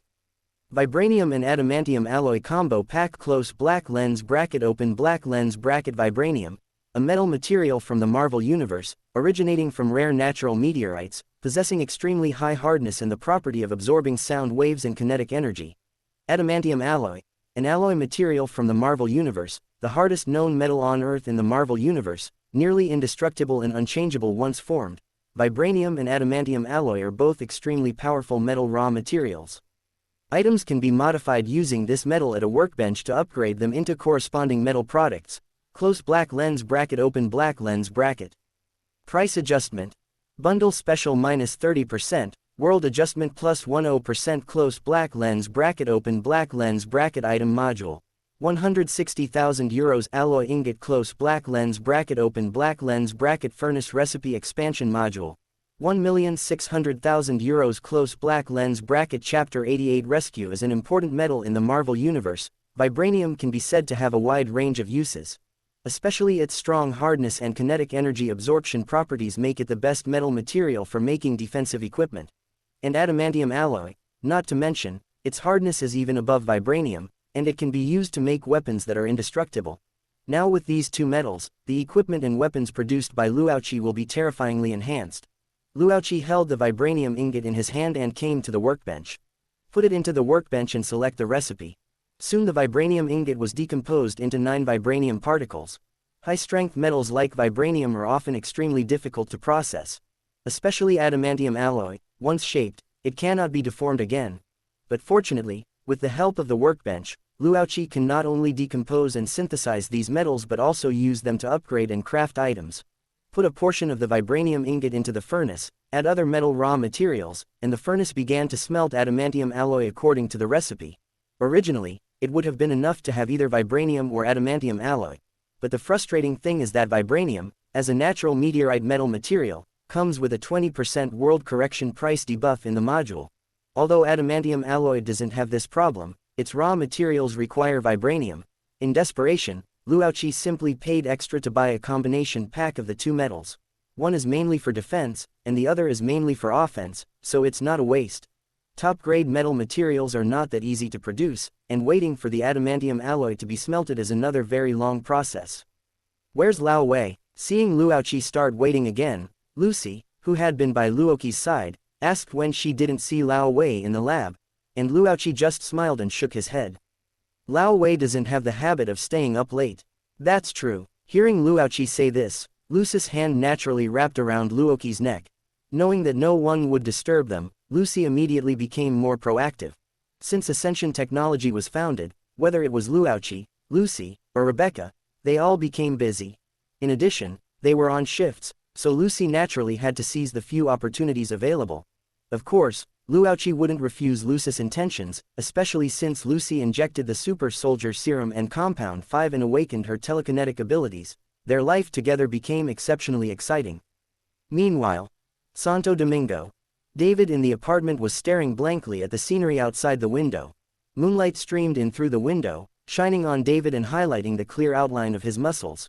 Just then, a mission prompt suddenly popped up in front of David. Open black lens bracket. Rescue. Mission. Rescue the company employee captured by scavengers close black lens bracket open black lens bracket location. Santo Domingo close black lens bracket open black lens bracket target info, close black lens bracket. Immediately after, the communication sound rang. It was a call from Jack. David, did you receive the mission info? Just now, those organ harvesters kidnapped our company employee. The location is in Santo Domingo, not far from you. Are you free to go there now? Lysandra monitors all company employees. In addition to preventing espionage, she can also know immediately if an employee is in danger. With the idea that harming his employees is like slapping himself in the face, Luauchi naturally wouldn't let scavengers arbitrarily kidnap his employees.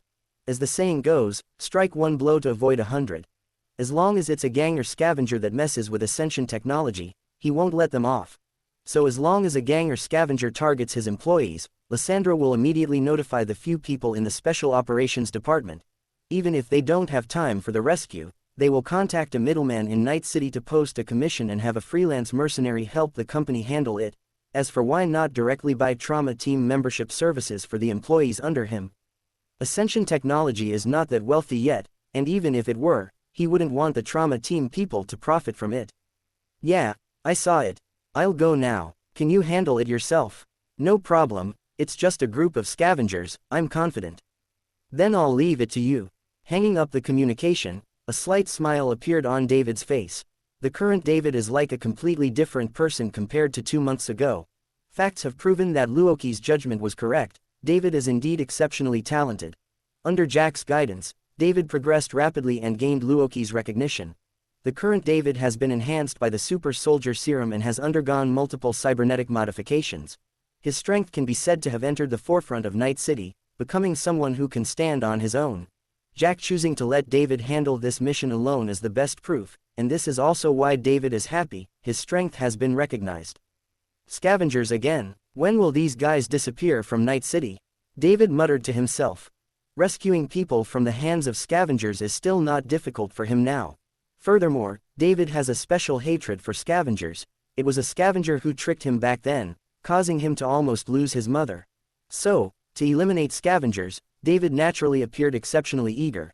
Sandevistan activated, David instantly put on his gear. Without waking up the sleeping Gloria, David quickly left the apartment and rushed towards the target location. Santo Domingo. At the entrance of an old apartment building, David was observing the firepower layout of the scavenger den and nodded lightly. This den still very much fit David's stereotype of scavengers. There was no need for any tactical planning, just start the slaughter directly. Taking out his data knife, he easily hacked into the apartment door's network, opened the door, and was met with the familiar messy environment. Various scraps of garbage were scattered on the ground, and even in the corner, one could see many used syringe needles, with a little green fluid still clinging to the inner walls of the tubes. Casually glancing at the apartment's environment, David continued walking deeper inside. Not intending to waste time, Sandevistan activated, and David began his slaughter of the scavengers. A few months ago, when David faced these scavengers, he would be covered in sweat and nearly lose his life. But now, these guys no longer pose any threat to David. With the help of Sandevistan, these scavengers were like lambs to the slaughter. Soon, David cleared out all the scavengers in the entire den and found the target he needed to rescue this time. Special Operations Department. David Martinez, you're safe now, let's go. Untying the employee who was tied to the chair and turning off the connected braindance recording equipment, David was the first to speak. Hearing David's words, the employee was stunned for a moment, then stammered. Thank you, thank you. Chapter 89. Marvin going through the gates of hell was not a pleasant experience. When he was originally caught by the scavenger and tied to a chair, he had already given up all hope. Falling into the hands of the scavenger and being used to film black cyber dreams could be described as a fate worse than death, even though death was the final outcome anyway. But what he didn't expect was that he was actually rescued, saved by people from the Special Operations Department. You should know that he was just a regular employee of Ascension Technology, not a senior executive at all, and his meager salary wasn't enough to support him buying a trauma team membership. If it were in other companies, a low-level employee like him who didn't enjoy trauma team benefits would likely just be waiting for death. The employee who had walked between life and death didn't know what words to use to describe how he felt at that moment.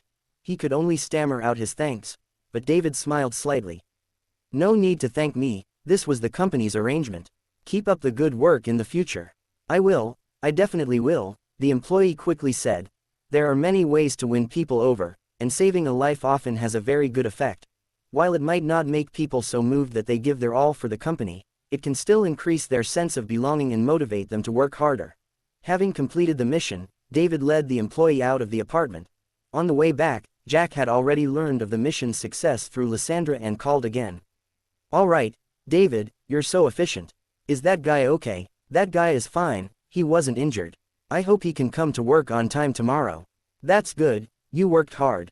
If you ask me, Elle should give us more manpower. Just us few guys are really a bit too busy, Jack complained to David. As Ascension technology grew stronger, the number of tasks to handle increased. But Luauchi had never expanded the Special Operations Department's manpower, which led to Jack and the others often being extremely busy. Situations like having to come out to work overtime late at night, as was the case tonight, often occurred. Jack had also complained to Luauchi, but this was also something that troubled Luauchi. Of course, Luauchi knew he needed to expand his manpower, and not just in the Special Operations Department, he also needed his own army to truly contend with those large corporations in the future. Although their combat strength was already very high, in terms of the entire Night City, there was basically nothing that could threaten Ascension Technology's core members. But relying on just a few people to fight through Night City was not very realistic. He needed a large number of combat units to help him handle daily combat missions. The problem was that there were too few trustworthy people in Night City, free mercenaries were unreliable, and training combat personnel himself would require a lot of time and cost. Moreover, as long as they were human, there would be weaknesses, making it difficult for Luauchi to fully trust them like he did Jack and the others. Fortunately, Luauchi was already taking steps to solve this issue. Since people were unreliable, He wouldn't use people. The next day, in the laboratory, Lao Wei looked at the blueprint in front of him and fell into thought. Is this the robot soldier you mentioned? Why do I look at it, and it doesn't quite seem like it's capable of fighting? After a long time, Lao Wei finally managed to squeeze out this question. Just a few days ago, Luoqi was talking animatedly with him, discussing his AI army plan, punching military technology, and kicking Arasaka group. Things like vibranium bodies, 1 fighting 10, not even panicking when taking a direct nuclear hit, made Lao Wei completely stunned as he listened. But when he saw the blueprint today, he found that something seemed off. He saw that the robot model in the blueprint had a large cylindrical camera head on top, and its chest was completely filled with a square display screen. The mechanical arms on its limbs looked very mechanical. Although the overall shape was still humanoid, it was completely unrelated to the concept of bionic robots that should exist in this era. It looked more like a robot style from the last century. If this robot were used in industrial production, then Lao Wei would definitely have no objections, but if you said this thing could fight, then he could only reserve his judgment. What Lao Wei didn't know was that this thing was indeed originally meant for production, not for combat. Open black lens bracket. Mobile robotic versatile entity Marvin auto assistant close black lens bracket open black lens bracket a mechanical auto robot from the Titanfall universe, a mechanical personnel responsible for manufacturing and other such daily tasks. Although typically used for production tasks, given enough stimulation and exposure to ideas, Marvin can potentially improve to some extent, becoming smarter and more capable than their brethren, and even developing self-awareness. For example, a certain Marvin robot who likes to give a thumbs up. Note, the Marvin robot in this module can stably stimulate self-awareness and has strong plasticity, capable of learning different types of skills. At the same time, it is protected by system rules to ensure absolute loyalty to the host at all times. Close black lens bracket open black lens bracket. Price correction. World correction -10% close black lens bracket open black lens bracket item module. 45,000 euros close black lens bracket open black lens bracket manufacturing blueprint. 450,000 euros close black lens bracket. This was the origin of this blueprint. Lao Wei was indeed right, these robots didn't look like they were meant for combat. Although this was the case, the characteristics of the Marvin robot gave them the potential to become combat robots. Pathfinder in Apex is the best example, and his combat ability is definitely not weaker than that of ordinary soldiers. He could even be called a great weapon on the battlefield. And the most important reason Luoqi chose it was disguise. Nowadays, Ascension technology was being watched closely by the major corporations in Night City. A large reason why Arasaka and others were not rushing to take further action against Ascension technology was that it currently posed no threat. Although Power Excitement Agent was currently popular in Night City and brought huge profits to Ascension technology, it was just an stimulant and not worth them making a big fuss over. And although Soldier Serum was powerful, the impact it brought was not on Ascension technology itself, because Ascension technology was not an armed technology company, it had no army, no weapons. So even if the Soldier Serum's effect was strong, Ascension technology itself couldn't threaten them. The real threat lay with Arasaka and other large corporations that obtained the Soldier Serum. And if Ascension technology were to produce a powerful combat robot now, it would undoubtedly indicate their desire to enter the armed security field alongside Arasaka, military technology, and Kong Dao. This would undoubtedly make Arasaka and the others wary, and their attitude towards Ascension technology would no longer be as peaceful as it is now. Even Arasaka, their nominal partner, would regard Ascension technology as a huge threat, but if Ascension technology only produced a regular civilian-grade industrial production robot, then there would be no such trouble. Chapter 90 Smiley Robot using production robots to distract the attention of major corporations in Night City will allow Luoqi to develop his mechanical army more easily.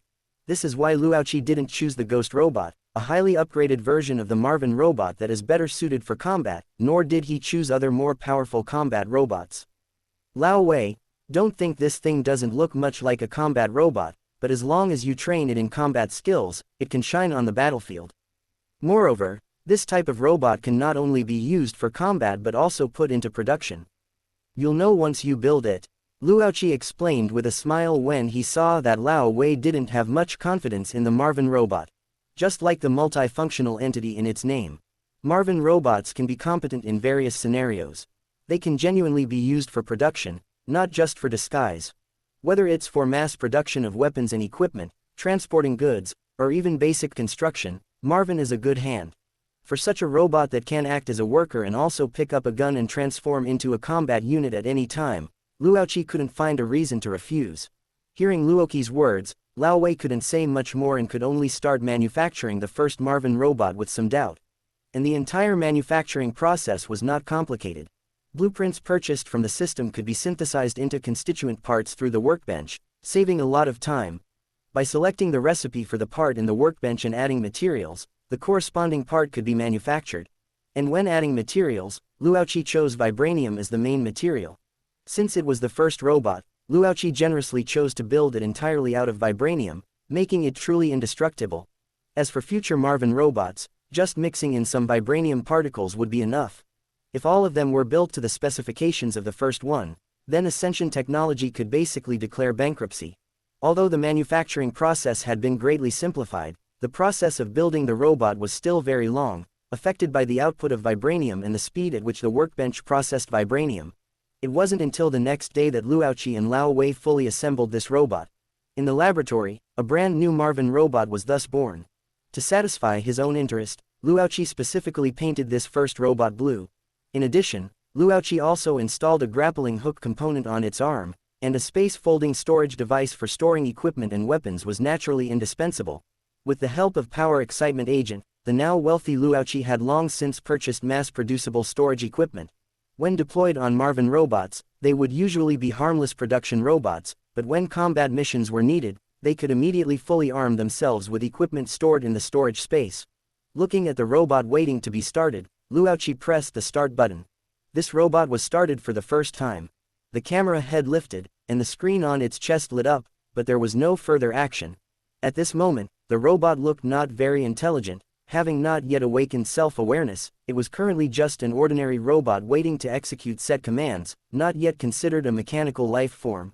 And Luoqi didn't hesitate, opening the self-awareness awakening program provided by the system and selecting the Pathfinder template as the basic template. The program activated, the robot's limbs began to twist continuously, and the screen on its chest flashed through various expressions. Smiley face, crying, angry, sad, neutral, heart. As the program continued to run, the expressions flashed faster and faster. Finally, when the program was completely finished running, the expression settled on a smiley face, and the mechanical right hand gave a thumbs up. What kind of pose is this? Did you set it for him? It doesn't look very proper. Lao Wei looked at the robot striking a pose in front of him and asked Luoqi with some curiosity. You could say so. Facing Lao Wei's question, Luoqi responded awkwardly. Luoqi hadn't just explained to Lao Wei that he was awakening the robot's self-awareness. For Lao Wei to say that in front of the robot now was like speaking ill of someone to their face. Just then, the robot nearby spoke. "Oh, Mr. Victor doesn't like this pose. Although it's very sad, I can change it." A mechanical electronic voice sounded, making Lao Wei feel a bit surprised. Long before activating its self-awareness, Luoqi had uploaded various identity information to the robot's terminal, so it naturally knew Lao Wei's identity. Knowing that Lao Wei was also one of its creators but didn't quite like its appearance, the robot seemed a bit sad, and the expression on the screen on its chest became dejected. Seeing this situation, Lao Wei was instantly a bit at a loss. Luoqi reminded him timely, "Lao Wei, this robot now has self-aware mechanical life, just like Lysandra. Oh, and also, his name is Marvin." This first robot, built with the most luxurious top configuration, Luoqi also generously bestowed the name Marvin upon it. Hearing Luoqi say this, Lao Wei also realized he had just said the wrong thing. "Sorry, kid, I didn't mean that, don't take it to heart." Lao Wei quickly explained, "It's okay, Mr. Victor, I'm fine," and Marvin seemed easily appeased, immediately returning to a smiley face expression. Luoqi, who was standing by, also showed a bit of helplessness seeing Marvin's slightly childish personality. He wondered if he should have chosen a ruthless killer template instead. But on second thought, this didn't seem like a bad thing. The company already had Lysandra, the cool older sister type, so a bit more liveliness seemed good too. If all mechanical life forms were like Lysandra, it would be too boring. Furthermore, mature personality templates have less plasticity, and their ability ceiling will correspondingly be lower. They are suitable for mass-produced models, but for a special model like Marvin, gradually nurturing him is better. It just so happened that Luochi didn't plan to let Marvin go out and show himself so quickly. It wouldn't be good if other big companies discovered such a robot going on a killing spree in Night City. Sending him to the factory for production would be a bit of a waste of his first-generation model's performance, so Luochi planned to have Marvin stay in the laboratory. With his personality, staying in the laboratory to accompany Lao Wei and act as his assistant or something similar would also be quite good. He believed Lao Wei would like this new assistant. Alright, let's stop talking about this. Let's test your abilities first, Marvin. Luochi spoke, interrupting the two. Yes, father. You don't need to call me father, just call me L. Understood, Mr. L.